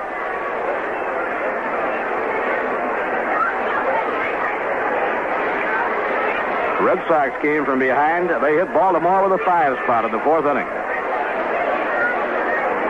The Red Sox lead the Orioles 6-2 at the end of 5 innings after bowing in the opener 10-0.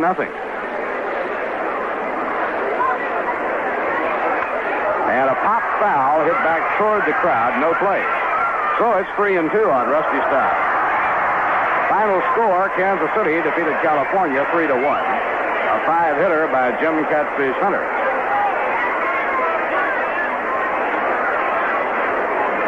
Jack Hamilton was the starting and losing pitcher. Hamilton is now 1-8 and lost 6.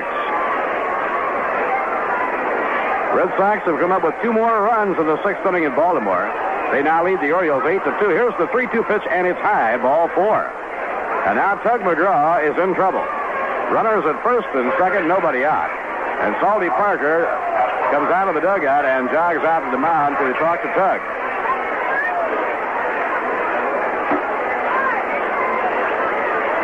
That is the 3rd walk given up by Tug. He had not walked a man since the 2nd inning.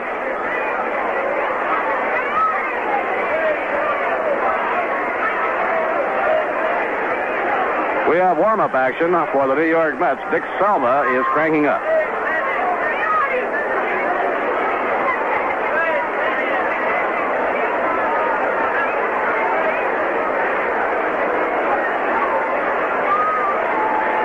Mets now look for the bunt. Runners at first and second, nobody out, and Jerry Grote goes out to the mound. Bob Aspermonte has reached on a fielder's choice and scored the lone Astro run. His 2nd time up, he struck out. When Aspermonte struck out in the 4th inning for the final out, it started the string of 6 in a row by Tug McGraw. Now the pitch on the way, a full swing and a missed strike 1. Grady Hatton had Aspermonte swinging away, and he went after a curveball, failed to get it. The on-deck batter is the left fielder, Aaron Pointer. He's a right-hand hitter.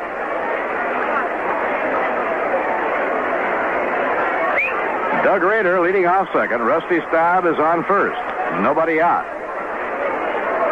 And the pitch by Tuggy bunched the ball foul back toward the screen and over the screen.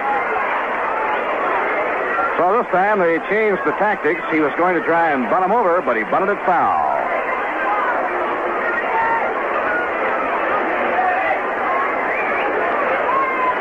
Now Tug McGraw with a 2-strike count on Aspromani.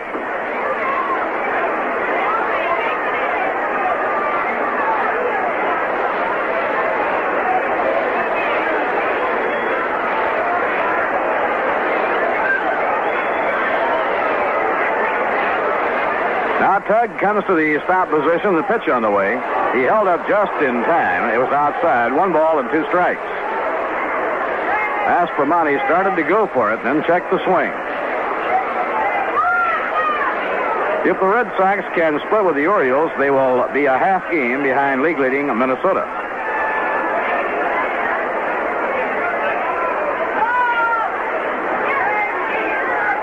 Now the runners edge away. The 1-2 delivery. Hit in the air deep to left field. Back goes Tommy Davis. Back to the warning track. He jumps. It's gone. A 3-run homer. Bob Aspromani connects for a 3-run homer, and the Astros go out in front 4-2. Tommy Davis went back to the bullpen fence, jumped as high as he could, and it just cleared the wall. That ball carried well when it went off the bat. It looked like it could be caught. But it got up there and started to ride, and Tommy Davis kept going deeper and deeper. It went over the wall for a home run. For Aspromani, his 6th home run of the year. He now has 58 runs batted in. So the Astros go in front 4-2, and the batter is Aaron Pointer. Pitch by McGraw, a fastball outside and high. It's ball 1.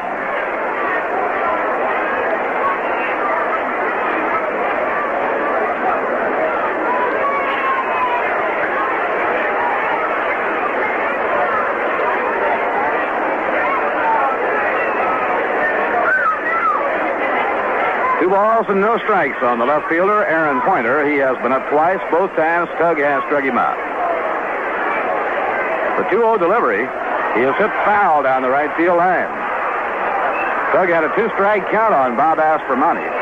He hit a 1-2 delivery over the left field fence into the visiting bullpen.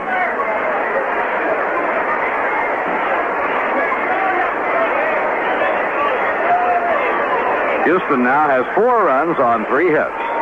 Off the outside corner, and Tug has a 3-1 count on Aaron Pointer. Tug was pitching brilliantly. He had a 1-hitter coming into the 7th inning. And a foul ball back. No play.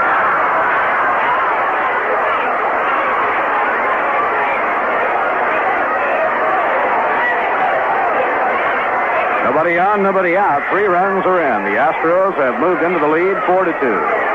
Here's the payoff pitch by McGraw, and it's low, ball 4, and he walks Aaron Pointer.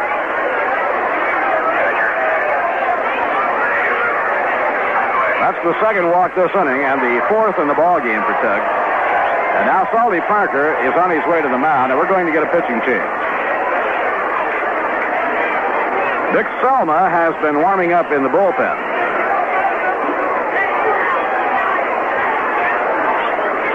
Danny Frisella, Jack Fisher, is also working in the bullpen.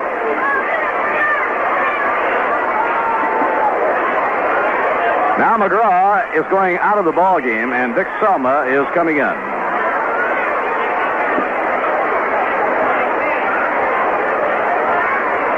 For 6 innings, Tug McGraw was the complete master. He allowed only 1 hit, and that was a bloop single by Dave Adledge. And he struck out 10 men in the first 6 innings, but suddenly lost his touch in the 7th. Now a hand for Tug as he leaves the ball game. Nobody out here in the 7th inning, so McGraw pitches 6 innings. At the moment, has given up 4 runs, allowed just 3 hits. He walked 4 and struck out 10.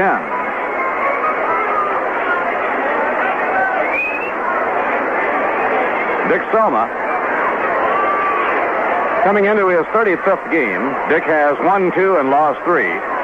His last time out, he pitched 3 scoreless innings in relief to save the win for Les Rohr when Les made his major league debut and got the win over the Los Angeles Dodgers. Selma has 5 saves to his credit.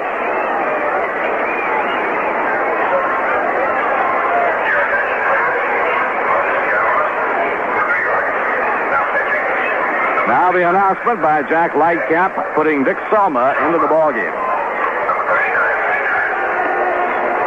Here in the 7th inning, Doug Rader led off with a clean single into left field. Rusty Staub reached on a walk on 3 and 2. And Bob Aspromonte hit a 1-2 pitch over the left field fence into the visiting bullpen, a 3-run homer. Aaron Pointer reached on a walk.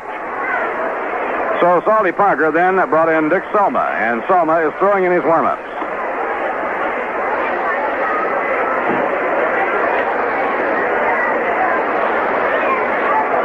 Cleveland did not score in the last of the 9th inning. So now they go to the 10th inning. The White Sox won and the Indians won. Stan Williams has come on in relief of Luis Tiant. Wilbur Wood is the 4th pitcher called on by Eddie Stanky. They're in the 7th inning at Washington, no score. Lolich against Barry Moore. Detroit beat Washington 8-3 in the first game. And the Red Sox now lead the Orioles 8-2 at the end of 6 innings in the second game. Baltimore blanked Boston 10-0 in the first game. Minnesota beat the Yankees 8-2 this afternoon. The White Sox did not score in the top of the 10th. Now Cleveland at bat in the last of the 10th inning with a chance to win it. And old Sarge Hoy Wilhelm has come on to pitch for the White Sox. And the pitch is over. Strike 1 call to Dave Adlish.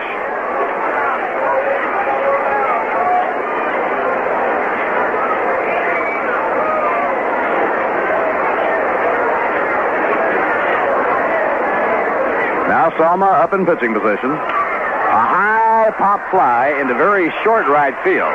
Bob Johnson going out, coming in is Amos Otis, and Otis makes the catch. And they almost collided.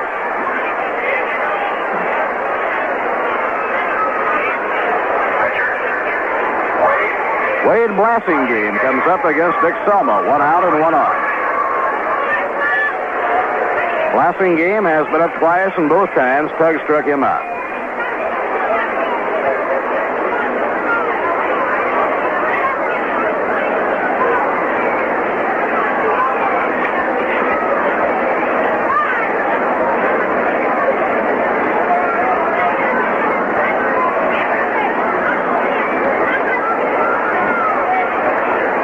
Now they look for the bunt as Blasingame steps in and Selma steps off. He's around to bunt. He doesn't offer, and the fastball is high, ball 1.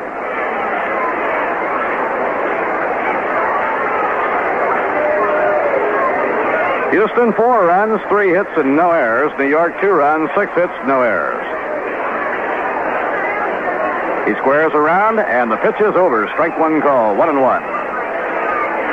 Cleveland out in the last of the 10th inning. The White Sox and the Indians go to the 11th. The ball game tied 1-1. Hoyt Wilhelm, Chicago's 5th pitcher. And Stan Williams, Cleveland's 2nd pitcher.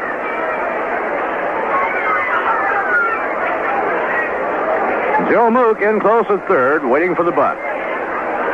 And the pitch. Inside and high, 2 balls and 1 strike.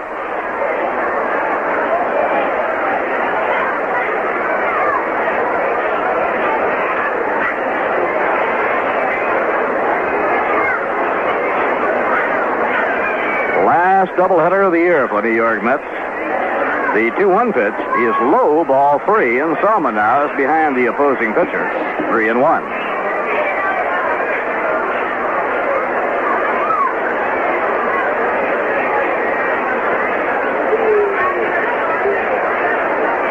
The Detroit Tigers have broken the scoreless deadlock in the top of the 7th inning with Bill Freehan driving in 2 runs.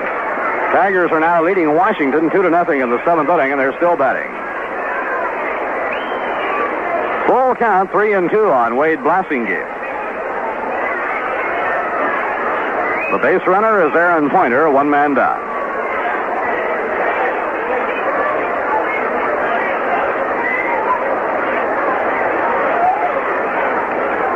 Joe Mook in close, still looking for the bunt. And now Selma steps off.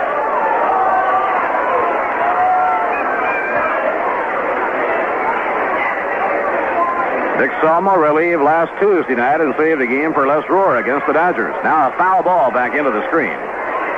And Blasingame hangs in there with a 3-2 count.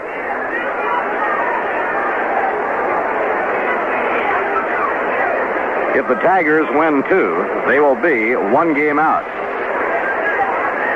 They will gain a half game on Minnesota.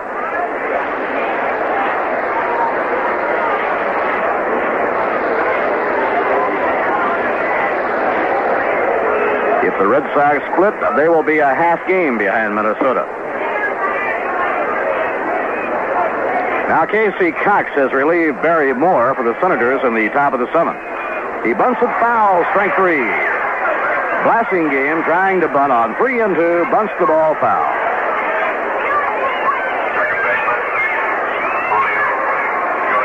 Now there are 2 men away, and Julio Gotay is being called back to the dugout.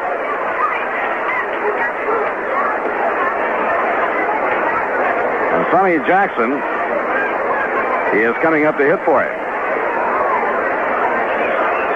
That's with a right-hander, Dick Salma, in the game, and so Grady Hatton is sending up the left-hand hitter, Sonny Jackson.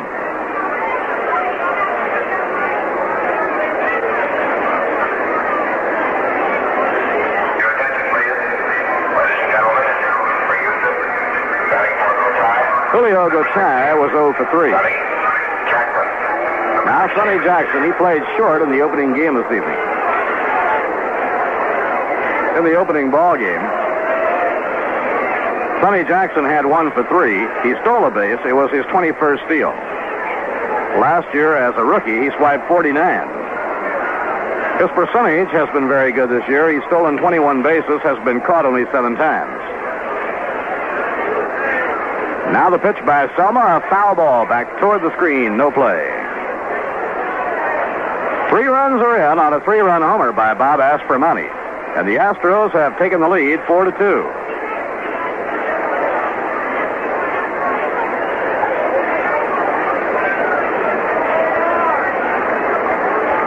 For Detroit, 2 runs across in the top of the 7th inning. At the end of 6.5, Detroit 2, Washington nothing. Tigers won the first game 8-3 with Earl Wilson winning his 22nd ball game. There goes the runner, hit and run, a foul ball back toward the crowd, no play.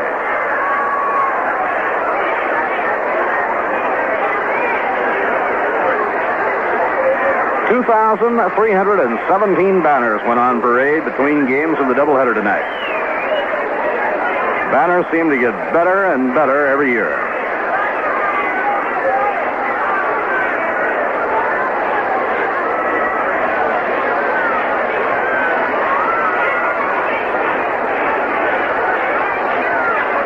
Now Selma checks his runner, and the pitch is outside and high. 1 ball, 2 strikes. Aaron Pointer is on first. He reached on a walk. Selma has come on to retire Dave Adlish, and Wade Blasingame is now pitching to pinch hitter Sonny Jackson.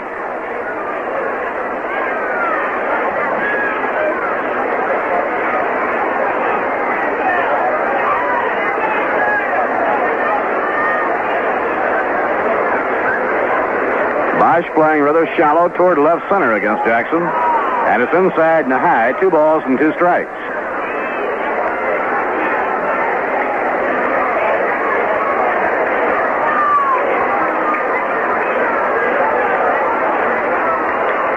Here's the pitch on the way. The runner goes. A swing and a miss. He struck him out. Dick Selma strikes out Sonny Jackson. So Selma came out of the bullpen to get 3 hitters in a row. 3 runs, 2 hits, no errors, 1 left on. At the end of 6.5, the Houston Astros 4, the New York Mets 2. They're all here, and they're all at Armory Garage, Central at Colvin and Albany. The brand new Imperial, Chrysler, and Plymouth cars for 1968 are really automotive leaders. So, stop in and see the stars. There's Imperial, the Crown Imperials, and the most luxurious of them all, the Imperial LeBaron. And then there's Chrysler, with the New Yorker, 300, Custom Newport, and Town and Country Wagon. You'll see all the new Plymouths, the Fury, Sports Fury, VIP, and the new Sports Fury Wagon. There'll be Belvederes, Satellites, Sports Satellites, and the new Satellite Sport Wagon, not to mention the GTX and the exciting new Roadrunner. There's also the sporty Barracuda, and the economical Valiant and Valiant Signet models. It's the biggest opening selection in Armory's 49-year history. So don't miss the excitement at Central and Colvin in Albany, where Armory Garage, the largest Chrysler Plymouth dealer in the Northeast, has taken the wraps off the breathtaking lineup for 1968.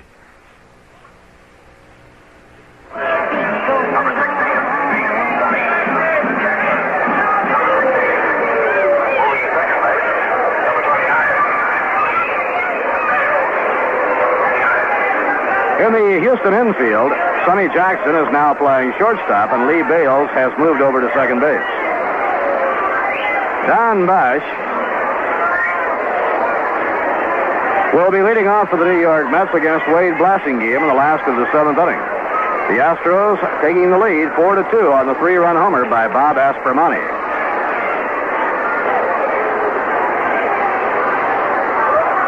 Blassingame has allowed 2 runs, given up 6 hits. Bob Johnson singled home the first Mets run in the opening inning. After Houston had tied the game 1-1, Eddie Kranepool's sacrifice fly put New York in front 2-1, and Tug McGraw was working on a one-hitter going to the seventh inning. But in the seventh inning, a single, a walk, and a 3-run homer by Aspermani put Houston in front.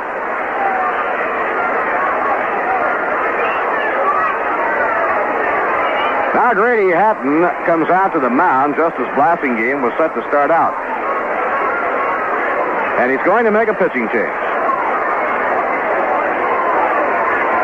Grady Hatton coming out to talk to Blassingame, and I think he asked him about his arm. And the answer that he got indicated to him immediately that he wanted to make a pitching change.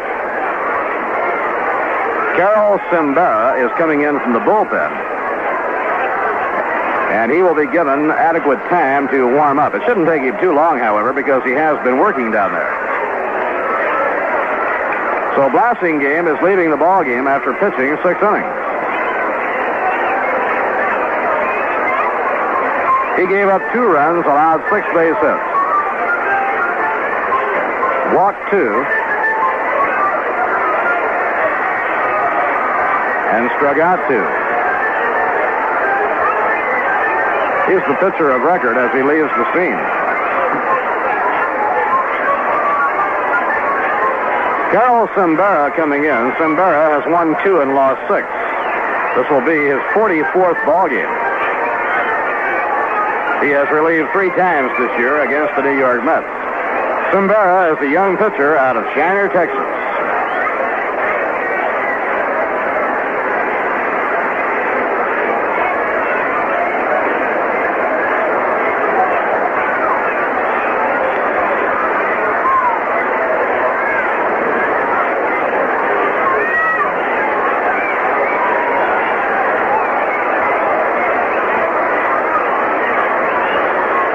Carol Simbera is 26 years old. A 6-footer, he weighs about 160 pounds.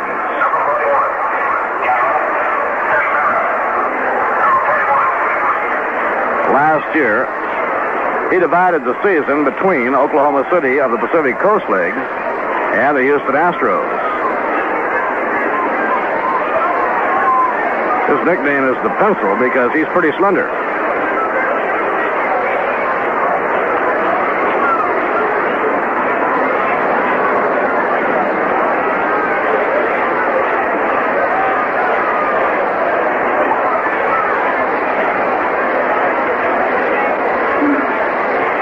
Carol Simbera brought in by manager Grady Hatton. And he will be given as much time as he feels that he needs to get his arm good and ready. The Astros in front 4-2, and they won the opener of the doubleheader 8-0 on a 5-hit shutout by Mike Cuellar. Now Simbera says he's ready, and Don Bice comes up to hit. Jerry Grody is the on-deck batter.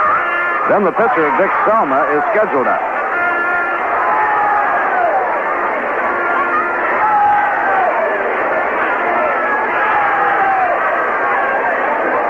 Jack Fisher continuing to warm up in the New York bullpen. Now Simbera, the right-hander, delivers and gets a strike on the outside corner. Bosch, a switch hitter, batting left against Carol Simbera. Joe Torre was hit by a pitch in the Atlanta-St. Louis game tonight and had to leave the ball game, but never lost consciousness. The injury is not considered serious at all.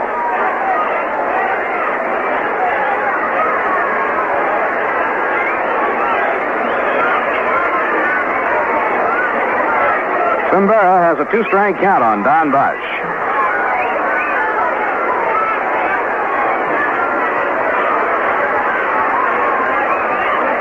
Now the thin right-hander winds and pitches, and his sinker is low. 1 ball, 2 strikes.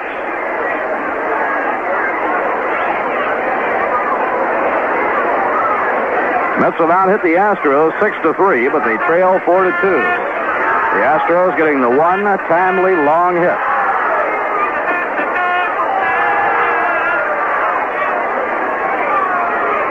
Pitching 1-2. Inside and low, Bosch lets it go, and it's 2 balls and 2 strikes.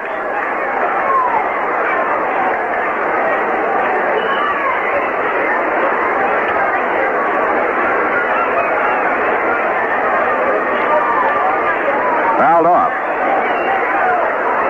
Tom Seaver will face the Astros tomorrow night, and Les Rohr will start his second Major League game on Sunday afternoon. Les started and pitched very impressively against the Dodgers on Tuesday night and got his first Major League win. The 2-2 pitch. Ground ball hit toward the hole. Galloping toward us, Lee Bales. He has it. And he throws to Rader in time for the out. We pause for station identification. This is the New York Mets Baseball Network. Sounds like a great Mets baseball game, Harry. Right, Bill, here on WGY 10 on your dial, Schenectady, New York.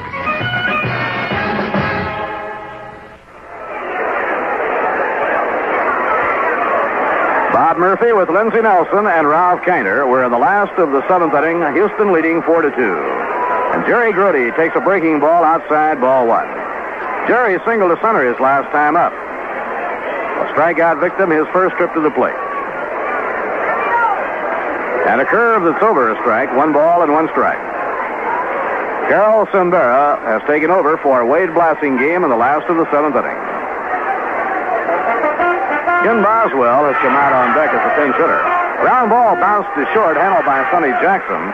The peg to Doug Rader, 2 men down.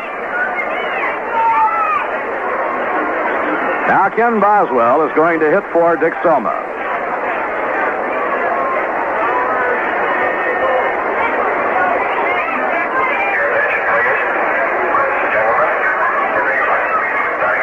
And another excellent relief job by Dick Selma. He came out of the bullpen and retired 3 hitters in a row, getting Dave Adley, striking out Wade Blasingame, and striking out pinch hitter Sonny Jackson. Ken Boswell takes inside. It's ball 1. Kenny got the first hit off Mike Cuellar in the 5th inning of the opener when he doubled to left center. And a pop fly into shallow left field. Aaron Pointer glides in. He's under it, and he makes the catch. The side is out. Mets go down 1-2-3 in their half of the 7th. No runs, no hits, no errors, none left. At the end of 7, the Houston Astros 4 and the New York Mets 2.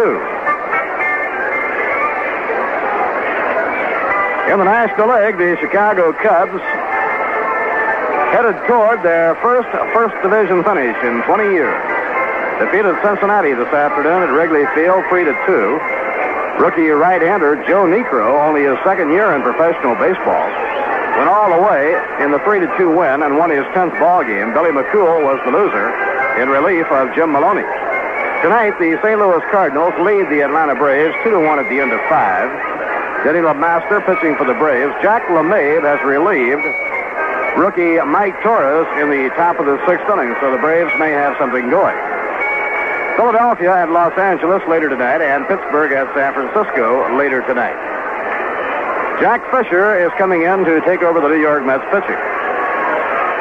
In the American League pennant race, Minnesota stepped into undisputed possession of first place by defeating the New York Yankees 8-2 this afternoon. Jim Cott, pitching a 7-hitter, won his 15th game. Mel Stottlemyre was the loser. Tovar homered twice, and Versailles had won. Baltimore, with Jim Harden on the mound, blanked the Red Sox 10-0 in the opener of a doubleheader tonight. They beat Jerry Stevenson, and Baltimore jumped out to a 2-0 lead in the nightcap. But the Red Sox exploded, scoring 5 runs in the 4th inning.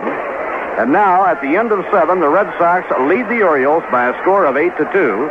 They have Jose Santiago on the mound. If the Red Sox go on to gain a split, they will be in second place, 1/2 game behind Minnesota. Detroit defeated Washington 8-3 in the opener with Earl Wilson hurling the complete game for his 22nd win. Frank Bertagna was the loser. In the nightcap, no score at the end of 6, and then Detroit broke through, getting 2 runs in the top of the 7th. Mickey Lolich pitching for the Tigers. Casey Cox has replaced Barry Moore. If the Tigers sweep, they will be in third, 1 game behind Minnesota. The White Sox and the Indians are now playing in the last of the 11th inning, and the game is tied 1-1. Hoyt Wilhelm is the 5th pitcher used by Eddie Stanky. Stan Williams the 2nd, used by Joe Adcock. Kansas City beat California 3-1. Now Lee Bales is the leadoff batter as we go to the 8th inning, and he tries to bunt his way on, bunts the ball foul.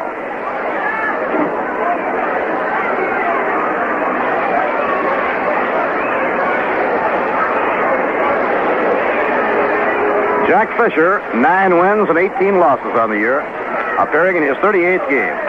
And a line drive foul down the left field line, no play, a 2-strike count. This is only the 8th time all year that Jack has been called on in relief. From here until the end of the season, the youngsters will handle the starting assignments. The 2-strike delivery, ground ball to shortstop, gliding to his left is Buchek. He's up with it, throws to first in time for the out.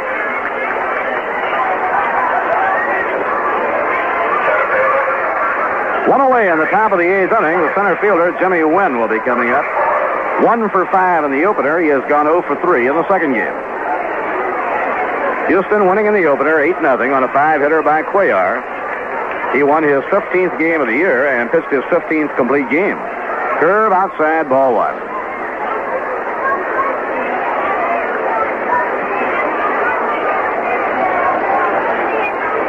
And a curveball by Jack Fisher is outside. 2 balls and no strikes.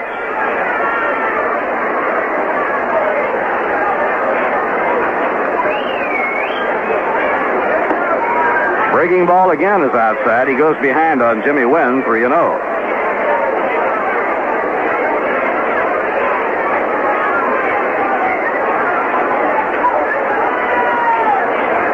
Rio delivery. Fastball right in there, 3-1.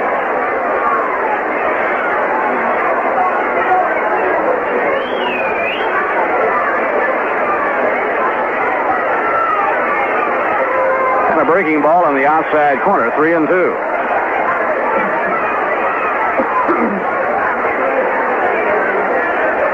Washington did not score against Mickey Lolich and Detroit in the last of the 7th. Foul ball back, no play. At the end of 7, Detroit 2, Washington 0. Cleveland out in the last of the 11th inning. They go to the 12th inning with the game tied 1-1.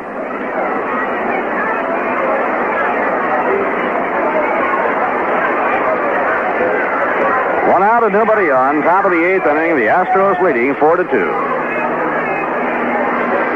And a fastball just outside, ball 4.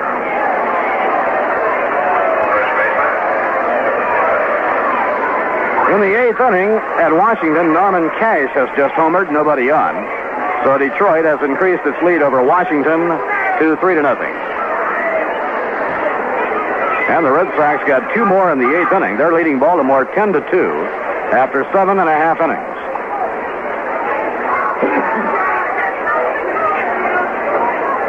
And a quick throw to first, not in time. Jimmy Wynn steps back.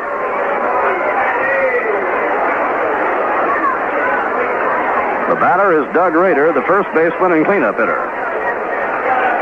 He started Tug McGraw's downfall in the last inning when he singled to left field leading off. Here's the pitch on the way. A wild pitch by Jack Fisher.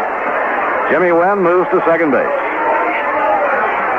And Grody throws the ball to second. Now the play at third. He is out.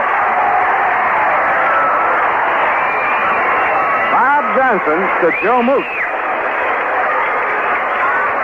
Jimmy Wynn took a long turn around second after the wild pitch. And Jerry Grody pegged from the backstop.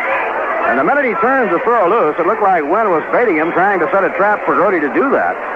He turned it on, thinking he could make third base, but Bob Johnson took Grody's strong throw and pegged over to Joe Moot. And Wynn, with a head-first slide, when he got there, the ball was waiting for him. A drive hit deep to left. Back goes Tommy Davis on the warning track. He one-hands it.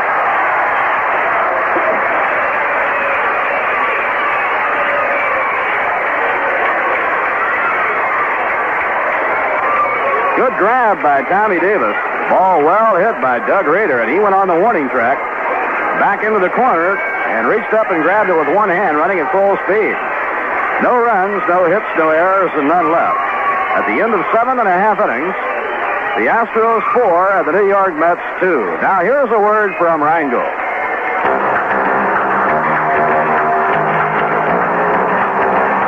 Your fishing rod bends. You give him some play. Must be a 10-pounder.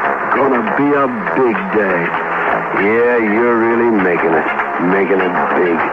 So reel in a 6-pack of Mr. Beer. Reingold, make it Reingold. And you make it big. Reingold, make it Reingold. And you make it big. Reingold, Mr. Beer. With a tall, proud head. As glorious as that big blue on your line. Reingold's dry. So extra dry you can drink it strike after strike and still have room for more. So make it Mr. Beer. Reingold, make it Reingold. And you make it big. Reingold, make it Reingold. And you make it big. Bottom half of the 8th inning, New York 2 behind, and Amos Otis comes up against Carol Simbera. Amos has reached on a walk, sacrificed, and been hit by a pitch. So he's been up 3 times tonight without an official time at bat. And he takes a breaking ball low and away, ball 1. Amos hitting .294.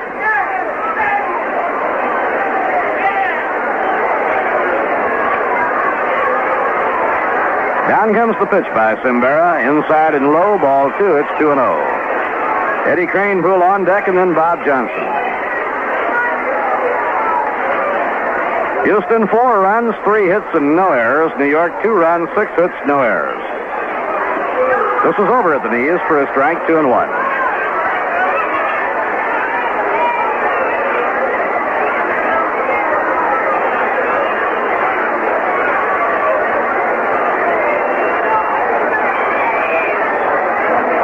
Now the pitch on the way, a foul ball back upstairs, no play. The White Sox did not score in the 12th inning. You really have to hand it to the White Sox. What a battling, scrapping ball club. The end of 7.5. The Tigers lead Washington 3-0. The White Sox are fighting for their lives tonight.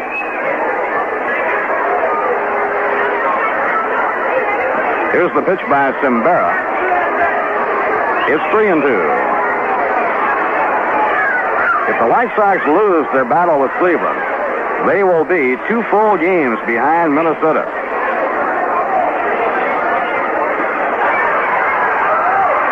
Swing and a miss. The ball is dropped, picked up, thrown to first by Dave Adlish, one away. In the loss column, the margin would be the same, 2. If the White Sox can win that battle, they'll remain just 1 game behind. Eddie Kranepool is the hitter against Carol Simbera, and the breaking ball is over, strike 1. Eddie has 1 for 2, an RBI picked up on a sacrifice fly. Grounder hit down the first baseline, a fair ball taken by Rader. He steps on the bag, 2 men down. So 2 outs in the last of the 8th inning, with the Astros in front, 4-2. At the end of 8 innings now in Baltimore, the Red Sox lead the Orioles 10-3.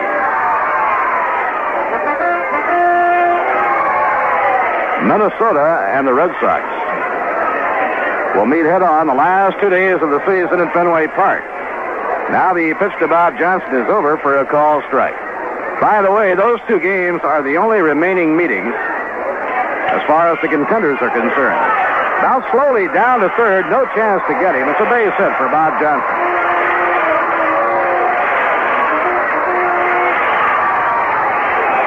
Now Tommy Davis comes up. He'll be the tying run at bat. Say, when you're making it big, grab on to a Rheingold, Mr. Beer. So dry you can drink glass after glass and still have room for another. So make it Mr. Beer, make it Rheingold, and you make it big.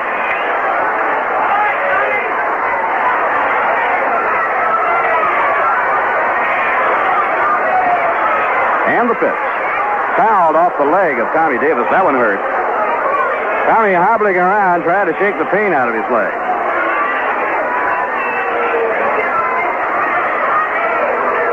Tommy has 1 for 3. He singled to right field back in the first inning. Eddie Cranepool, trying to score from second on the base hit, was thrown out by Rusty Staub.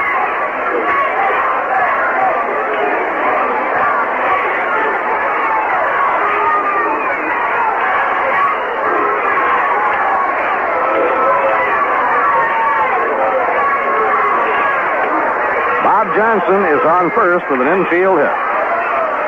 Slow grounder down the third baseline. Cimbera came off to field it near the line. By the time he turned and looked, it was too late to throw. And a grounder with a big hop into left field for a base hit. Bob Johnson stops at second. The tying runs are on. Tommy Davis hitting down on the ball and hitting it hard. It took a high hop beyond the reach of Aspromonte and into left field. That's Tommy's second hit of the game. He's now 2 for 4. He went 0 for 3 in the opener. Cleon Jones is coming out to run for Tommy Davis.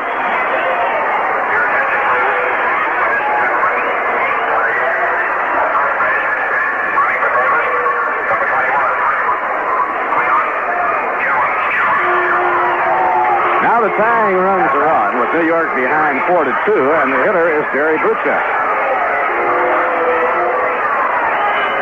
Jerry has good power if he gets a hold of one. The pitch by Cimbera. Hit high in the air to left field. It's well hit. Back to the wall is Pointer. He won't be able to get it. Down!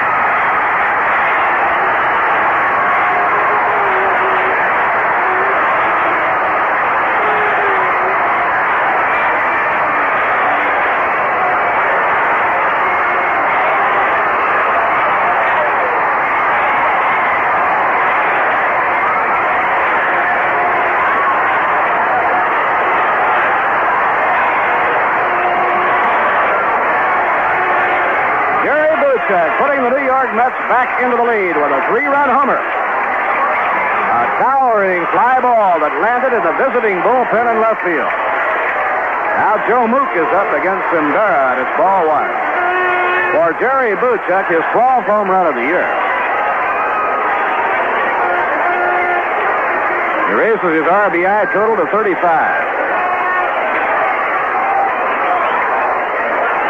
Jerry is now tied with Ron Swoboda for second place on the ball club in home runs. Bouncing ball hit right back to the mound, fielded by Cimbera. He throws to first in time. But the Mets grab the lead on a dramatic 3-run homer by Jerry Buchek. 3 runs, 3 hits, no errors, none left. At the end of 8 innings, the New York Mets 5, the Houston Astros 4. The 9th inning, Rusty Staub leading off against Jack Fisher. Fisher will have to face Staub, Aspromonte, and Pointer in the top of the 9th. The Mets leading 5-4 on Jerry Buchek's 3-run homer. Cleon Jones is now playing left field. So the Mets have Jones, Bosch, and Otis in the outfield. Eddie Cranepool at first, Bob Johnson at second, Jerry Buchek at short, and Joe Mook at third.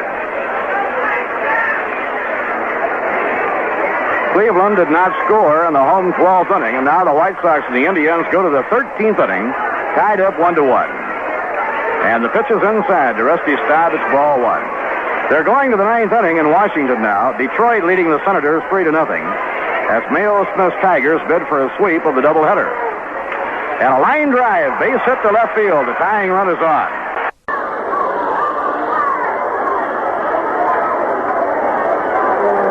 there in the ninth inning at Baltimore. It's 10-3 Red Sox. Bona down the third base line, foul ball.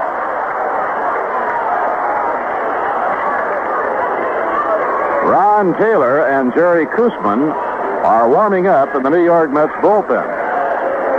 Jerry started the first game tonight, but was hit by a wildness in the second inning.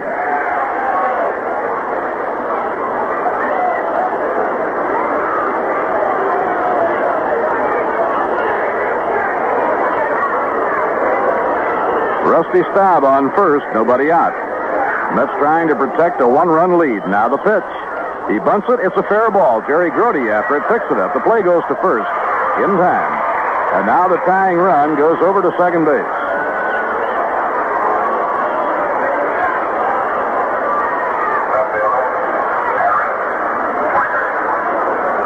The left fielder, Aaron Pointer, is the batter. He has struck out twice and reached on a walk.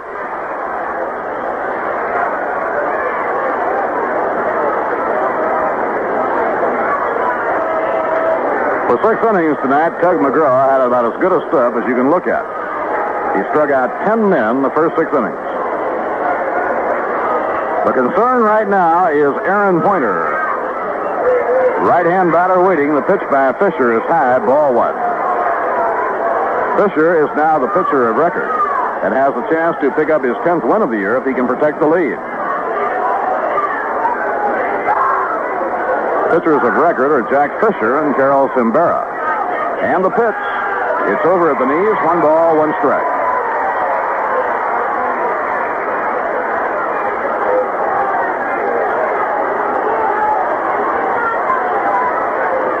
Rusty Staub on second base, 1 man out. Now Fisher deals a ground ball, hit the shortstop. Buchek holds the runner, throws to first, 2 down. Dave Adlish is coming up to hit. Adlish has 1 hit and 3 times at bat. He singled to left center in the second inning.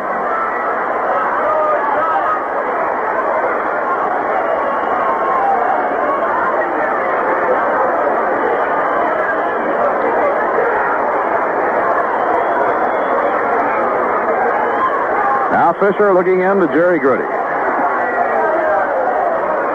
2 men away, top of the 9th inning. Here's the pitch on the way. Fastball over, strike 1 call.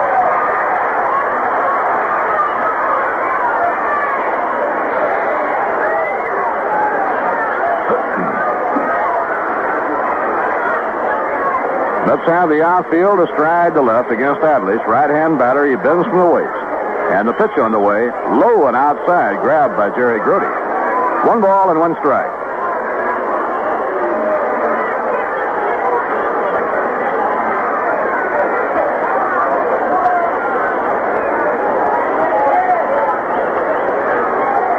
Now Hal King has come out on the on-deck circle to bat for Carol Simbera. The 1-1 delivery. Foul ball. That pitch was way inside, and Adlish was trying to bail out, and the ball hit his bat. So the Mets get a break on that one. 1 ball and 2 strikes.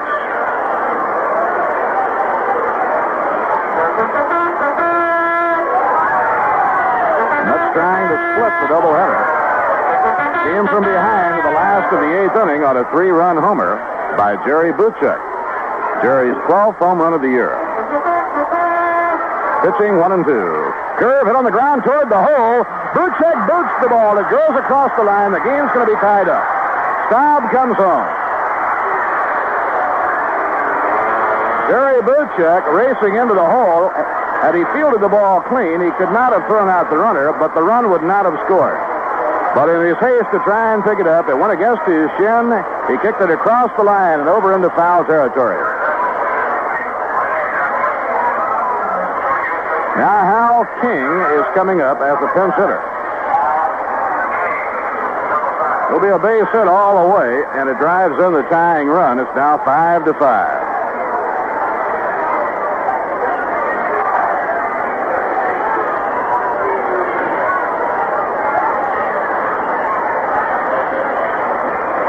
Now the pitch to King, the left-hand hitter who had a big year in the minor leagues.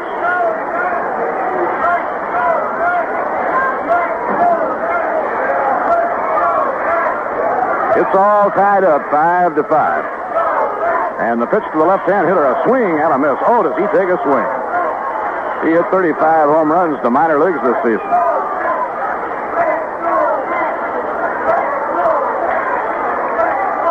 Ball was hit so far over in the hole by Dave Adlish. There was no way Buchek could have thrown out Adlish. And the curve is popped up. Near second base, Bob Johnson takes it for the out.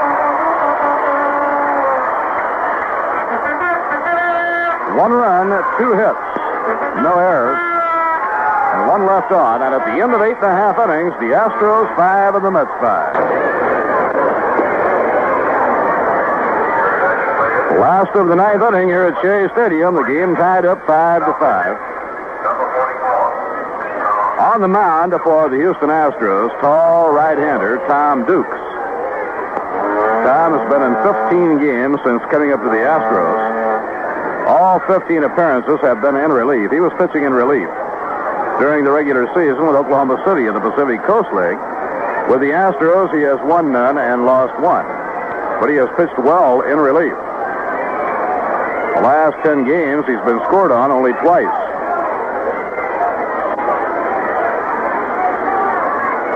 Don Bosch will lead off against right-hander Tom Dukes, D-U-K-E-S.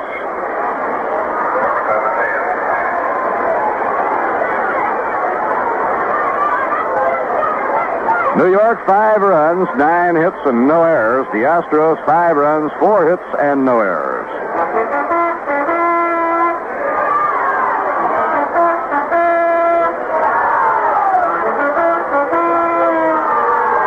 Now Dukes into his windup, and the pitch is low and away, ball 1. This has been a seesaw battle. The Mets led 1-0. The Astros tied it. The Mets led a second time, 2-1. Then Houston grabbed the lead for the first time on the 3-run homer by Astromonte. The Mets came back on Buchek's 3-run homer to have the lead for the third time. The Astros bounced back again and tied the ball game. So 3 times the Mets have had the lead in this game. Houston has had the lead on 1 occasion. The 1-1 delivery by Tom Dukes all the way over the catcher's head and to the backstop. 2 balls and 1 strike.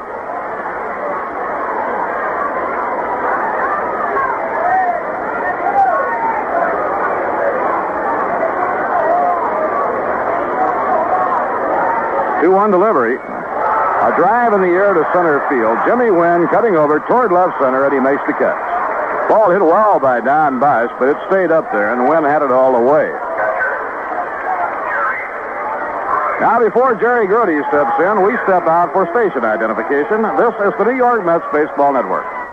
The Mets are really playing a spirited game, Harry. Right, Bill? Here on WGY 10 on your dial, Schenectady, New York.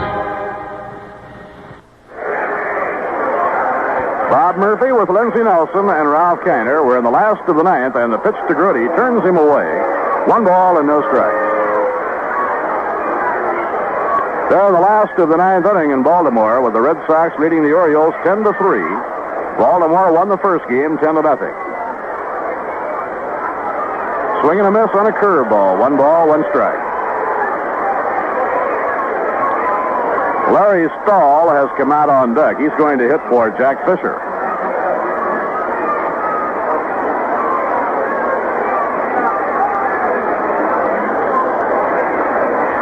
Ron Taylor is getting ready in the bullpen. The 1-1 pitch to Grody. Swing and a miss on a breaking ball. 1 ball, 2 strikes.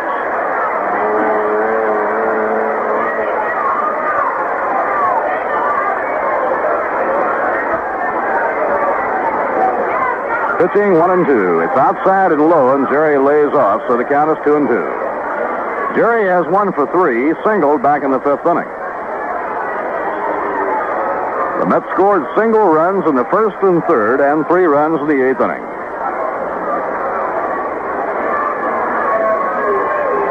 Pitching 2-2, and a foul ball sent back into the crowd.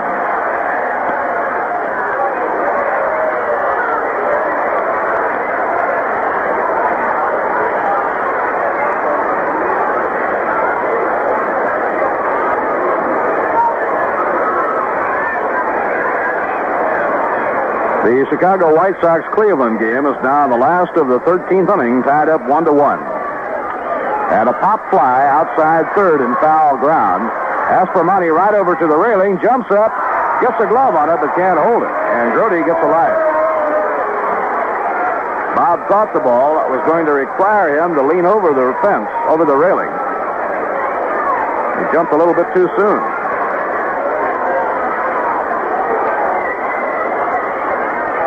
Eddie Stanky now has Roger Nelson in the game in the last of the 13th inning. He's called on 6 pitchers. Fouled off. Against the chest protector of the plate umpire, Frank Desalan.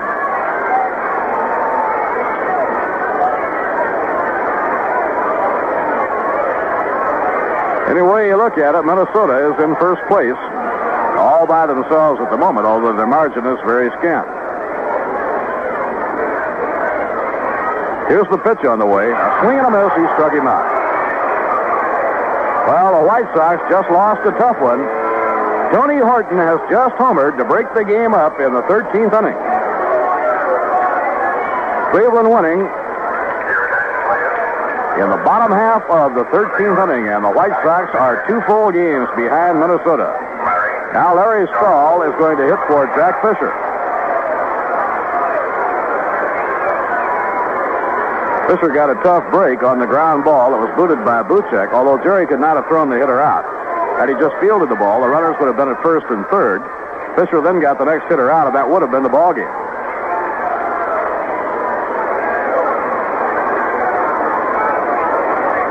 Larry Stahl is batting for Jack Fisher. Facing the right-hander, Tom Dukes. We're in the last of the 9th inning.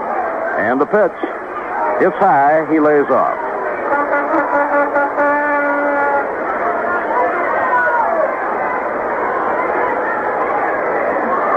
Detroit got a run in the 9th inning. They go to the last of the 9th, leading Washington 4-0. And it's on the inside corner. A call strike, 1-1 to Larry Stahl.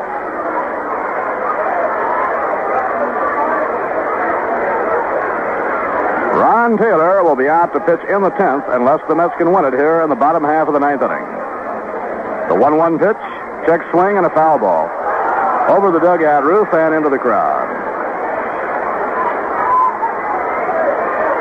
Cleveland defeated the White Sox 2-1 in 13 on a home run in the 13th by Tony Horton. That, I believe, is his 10th home run of the year. Stan Williams, the winner in relief, he came on in the 10th. And Roger Nelson, who came in the 13th inning, gave up the home run and is the losing pitcher. Pitching 1-2. And he pops it up. Sonny Jackson on the skin part of the diamond is calling for it.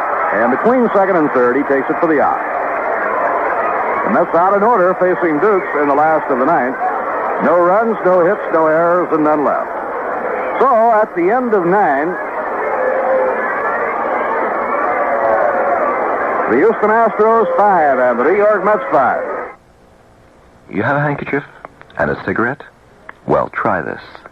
Blow a stream of smoke through your handkerchief before and after inhaling the smoke from your cigarette.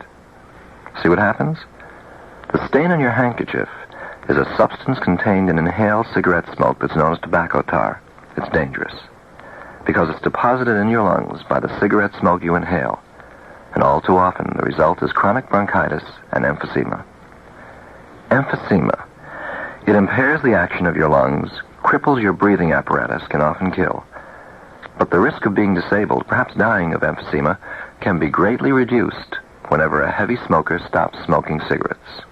Such a simple solution, such a simple decision. For more information on cigarette smoking and its relationship to emphysema, write the U.S. Public Health Service, Washington, D.C., for your free booklet on emphysema. Could be very important to you.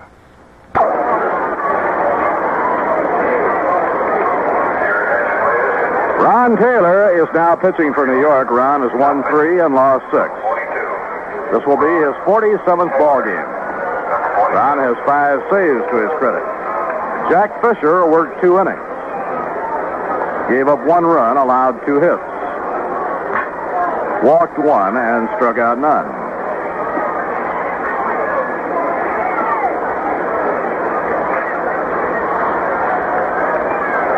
In the 10th inning, Sonny Jackson, the leadoff batter and shortstop, will be coming up against Ron Taylor, followed by Lee Bales and then Jimmy Wynn.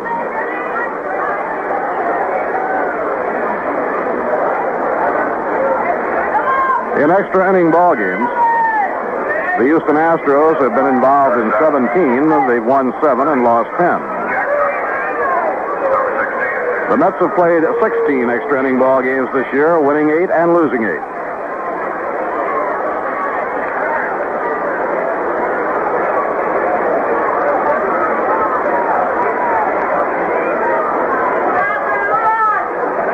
Sonny Jackson batting for the second time since he came in the game. And the pitch is down around the knees, ball 1. He was struck out as a pinch hitter in the 7th inning. He then stayed in the ball game, going to short, and Lee Bales moved over to second.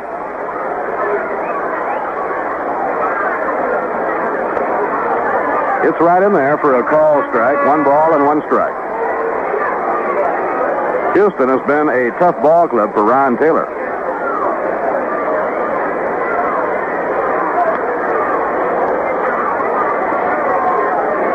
Joe Mook in close at third. He ran up as if to bunt, but didn't offer it. It was low inside. 2 balls and a strike. The New York Mets 5 runs, 9 hits, and no errors. The Astros 5-5-0. The pitchers of record now are Ron Taylor and Tom Dukes.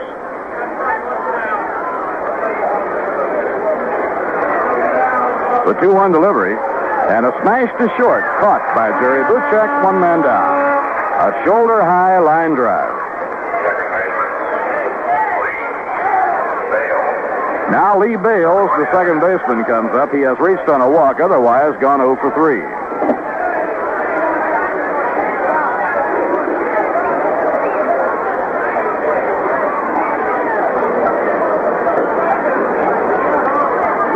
You talk about despair.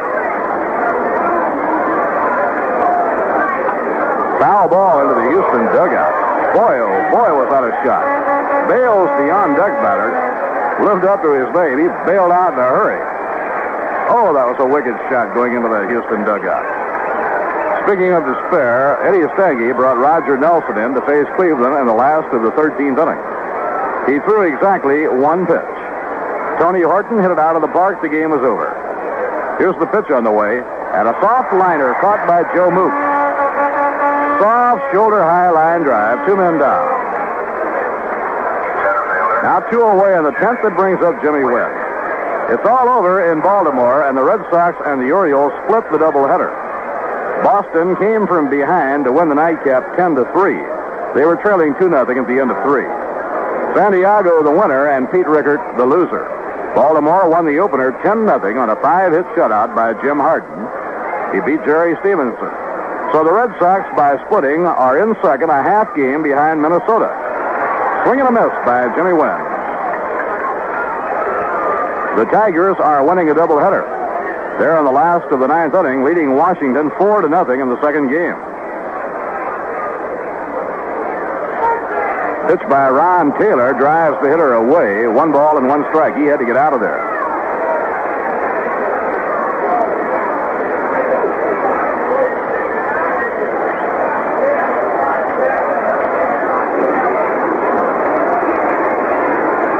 Detroit, with a sweep, will be in third, 1 game back. And a swing and a miss. 1 ball and 2 strikes. And Jimmy Wynn is not making any pretenses about what he's trying to do. He is trying to hit it out of the ballpark. He almost jumped off the ground on that high fastball. It's 1 ball and 2 strikes to Jimmy Wynn. The White Sox in 4th place, 2 games back. Pitching 1 and 2. And a line drive caught by Joe Mook. The side is out. 3 line drives, all were caught, and the side is out. Joe Mook caught 2, and Jerry Buchek caught 1. No runs, no hits, no errors, and none left. After 9 1/2 innings, the Astros 5 and the Mets 5. There are now more than 250,000 potentially poisonous products on the market, and new ones appear every week. Many are not recognized as dangerous. New cosmetics, medicines, paints, detergents, fertilizers, and others. Children are the chief victims of accidental poisoning, but it could happen to anyone. Your family doctor can help prevent tragedies. Let him advise you on home safety and accident prevention. Presented in the interest of your family's health by the American Academy of General Practice. Now the last of the 10th inning. Amos Otis leading off against the tall right-hander, Tom Dukes. And the curve is hit foul. It comes up and hits Otis on the leg. Amos has only one official time at bat in the ballgame. That was in the 8th inning, and he was struck out. Otherwise, he has reached on a walk, sacrificed, and been hit by a pitch.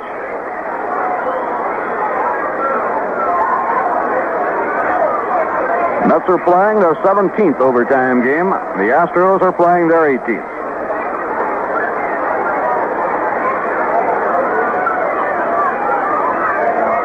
Eddie Kranepool on deck. Then Bob Johnson.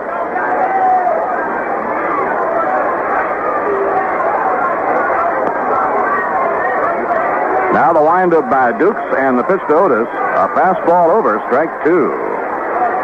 It's all over in Washington. The Tigers sweep, winning the nightcap 4-0 on a 4-hit shutout by Mickey Lolich. So the action is all over now with the contenders in the American League.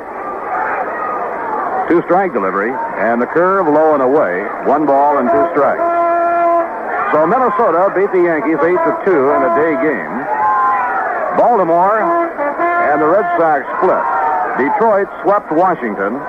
And Cleveland defeated Chicago on a 13th inning home run by Tony Horton. Foul ball back, no play. The Minnesota Twins are in first place. The Red Sox in second, a half game back. Detroit is now in third, 1 game out. The White Sox in fourth are 2 full games back. Pitching 1-2. Swinging a miss, he struck him out with a curveball. Tom Dukes in relief has now retired 4 in a row, and that's his second strikeout.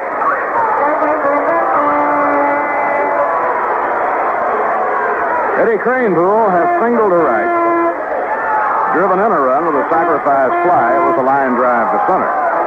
Popped to second and bounced to first. Eddie 1 for 3 and a run batted in.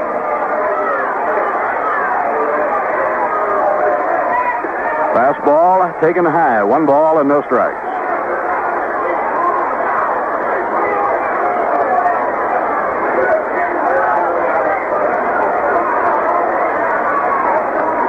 Breaking ball off the outside corner. 2 balls and no strikes.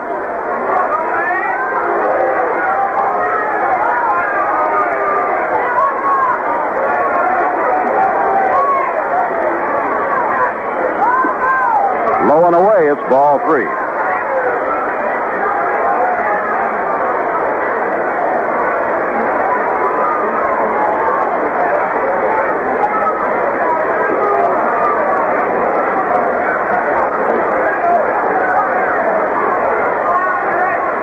Rio delivery, a call strike on the outside corner, 3-1.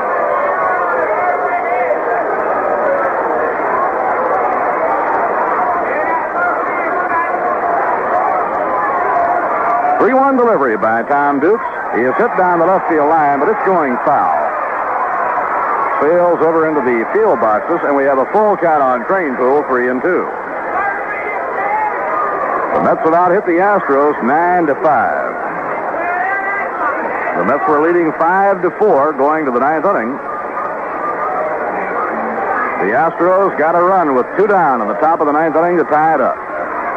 And a fly ball hit in the air to left field. Aaron Pointer, moving toward the line, is under it and takes it for the out. 2 men away. Bob Johnson coming up. Bob has 2 hits and 4 times up.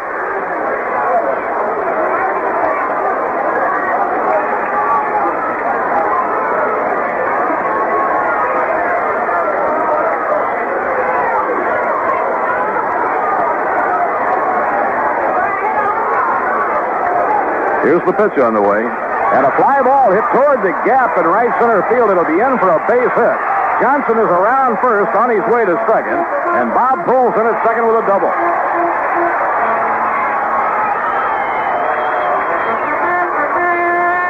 winning run is on second on Bob Johnson's third hit of the game. A long double to right center field. Cleon Jones will be coming up for the first time.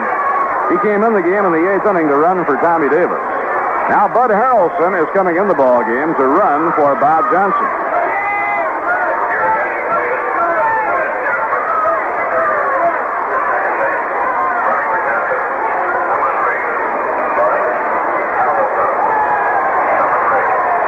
Bud Harrelson running for Bob Johnson. The hitter is Cleon Jones.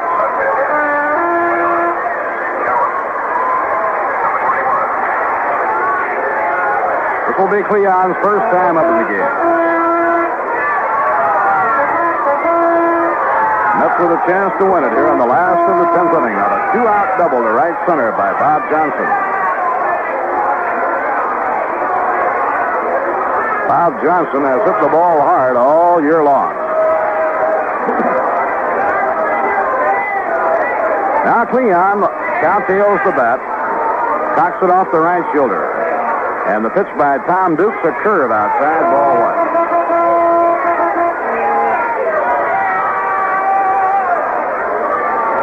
Tom Dukes, tall right-hander, pitching in relief. He had retired 5 in a row in relief when Johnson hit the long double to right center field.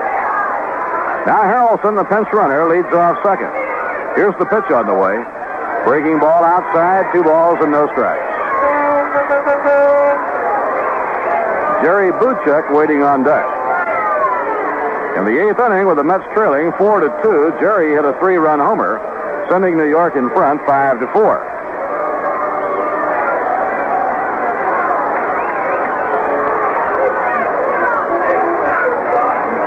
Pitching 2-0. Curve, a swing and a miss. 2 balls and a strike to Cleon Jones.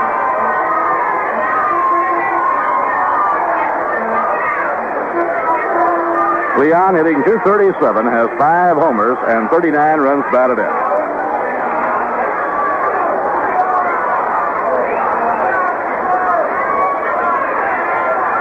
Bud Harrelson is the winning run, building a lead off second base. Now Dukes checks the runner, the 2-1 pitch. Curve is swung on, foul tip. It's 2 balls and 2 strikes to Jones.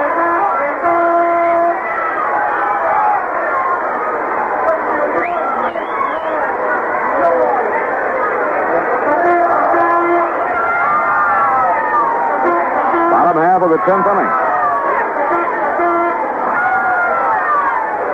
Yogi Berra coaching at first. Salty Parker running the ball club off the coaching lines at third.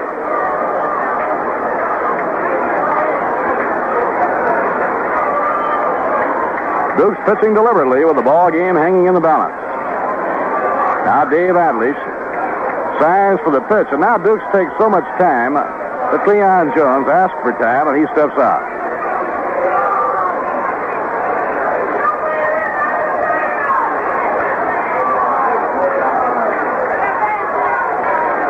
Here's the stretch by Tom Dukes. The 2-2 delivery.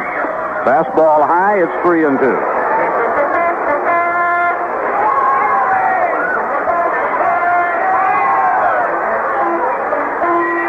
Full count now, 3-2 to Cleon Jones.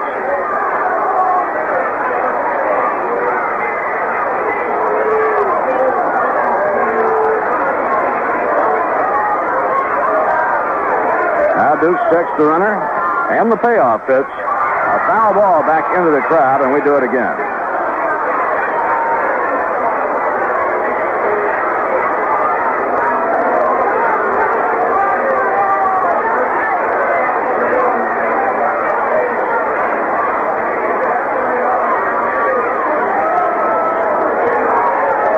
Tommy Davis had 2 for 4 while he was in the ball game. Tommy had a big hit in the 8th inning.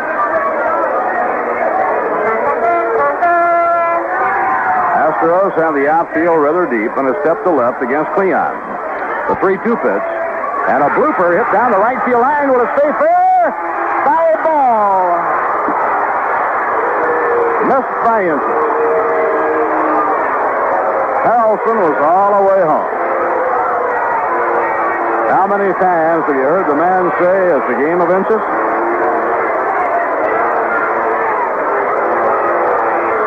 couldn't have put an egg between where that ball landed and the line. Hit off the end of the bat, a bloop down the right field line beyond the reach of Rader, the first baseman, but just foul. So near and yet so far. 3-2 once again on Cleon.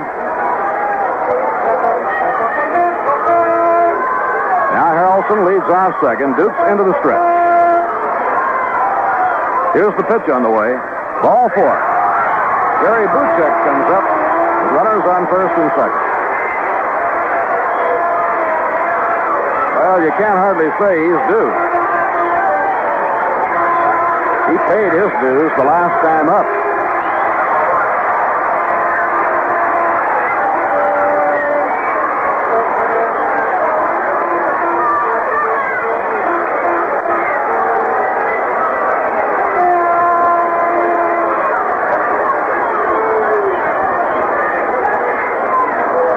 Jerry hit a 3-run homer in the 8th inning. Prior to that, he hit into a double play, walked, and bounced out. 1 for 3, a 3-run homer. 5-5, last of the 10th inning. 2 men down, runners on first and second. Here's the pitch on the way, and a foul ball hit back over the screen, strike one.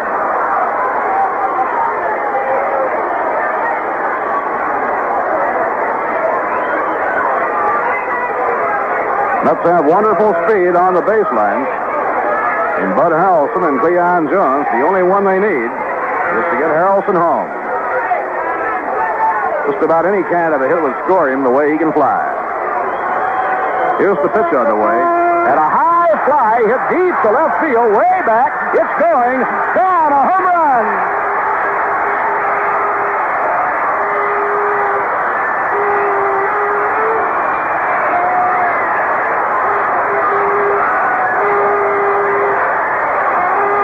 Win it on the second 3-run homer by Jerry Buchek. Well, Jerry has hit his 12th and 13th homers and driven 6 of the 8 runs across the plate. And the Mets win it by a final score of 8-5. There's almost too much to expect. If there was anybody in the lineup not due, it was Jerry Buchek, having hit a 3-run homer in the 8th inning. But he hit a curveball, and he hit this one further than the last one. Well back into the bullpen, and the Mets win it by the score of 8-5. In the 10th inning, 3 runs on 2 hits, no errors, and none left on. So, for Jerry Buchek, it is quite a night. He hit his 12th and 13th home runs. He raised his RBI total from 32 to 38. Jerry also puts his name in the Mets record book, tying the old record held by Frank Thomas for most runs batted in one ballgame. 6 RBIs. Buchek driving home 6 of the 8 runs, and the Mets get a split of the doubleheader on the batting heroics of the native of St. Louis, Missouri, Jerry Buchek. The line score as the Mets win the overtime game for the New York Mets, 8 runs, 11 hits, no errors. For the Houston Astros, 5 runs, 5 hits, and no errors. The winning pitcher in relief is Ron Taylor, and he deserved a break because he's been pitching without many good ones. Ron wins his 4th game against 6 losses, and the losing pitcher in relief is Tom Dukes. He now has won none and lost 2. So the Banner Night doubleheader is split. The Astros won the opener 8-0 on a 5-hit shutout by Mike Cuellar. The Mets came from behind to win the nightcap. They were trailing by a score of 4-2 going to the 8th inning. And in the 8th inning, Jerry Buchek hit a 3-run homer, putting New York out in front 5-4. With 2 down in the top of the 9th inning, the Astros tied the game. And the Mets win it in the last of the 10th inning on Buchek's second 3-run homer. The Mets and the Astros again tomorrow night, game time 8 p.m. Dave Justy against Tom Seaver. Tom going for his 16th win. Then the last home game of the year on Sunday at 2 p.m. Remember, Sunday is Fan Appreciation Day. The final scores in tonight's doubleheader as the Mets and the Astros split. Houston winning the opener 8-0, and the New York Mets the nightcap 8-5. New York Mets baseball has been brought to you by Rheingold Beer as another in its continuing parade of major sports events. It's their way of saying thank you for making Rheingold New York's largest selling beer. Rheingold, either you have it or you don't, and Rheingold's got it. The New York Mets baseball was also brought to you by Armory Garage, central at Colvin in Albany, where you can move up to luxury at a price you can afford.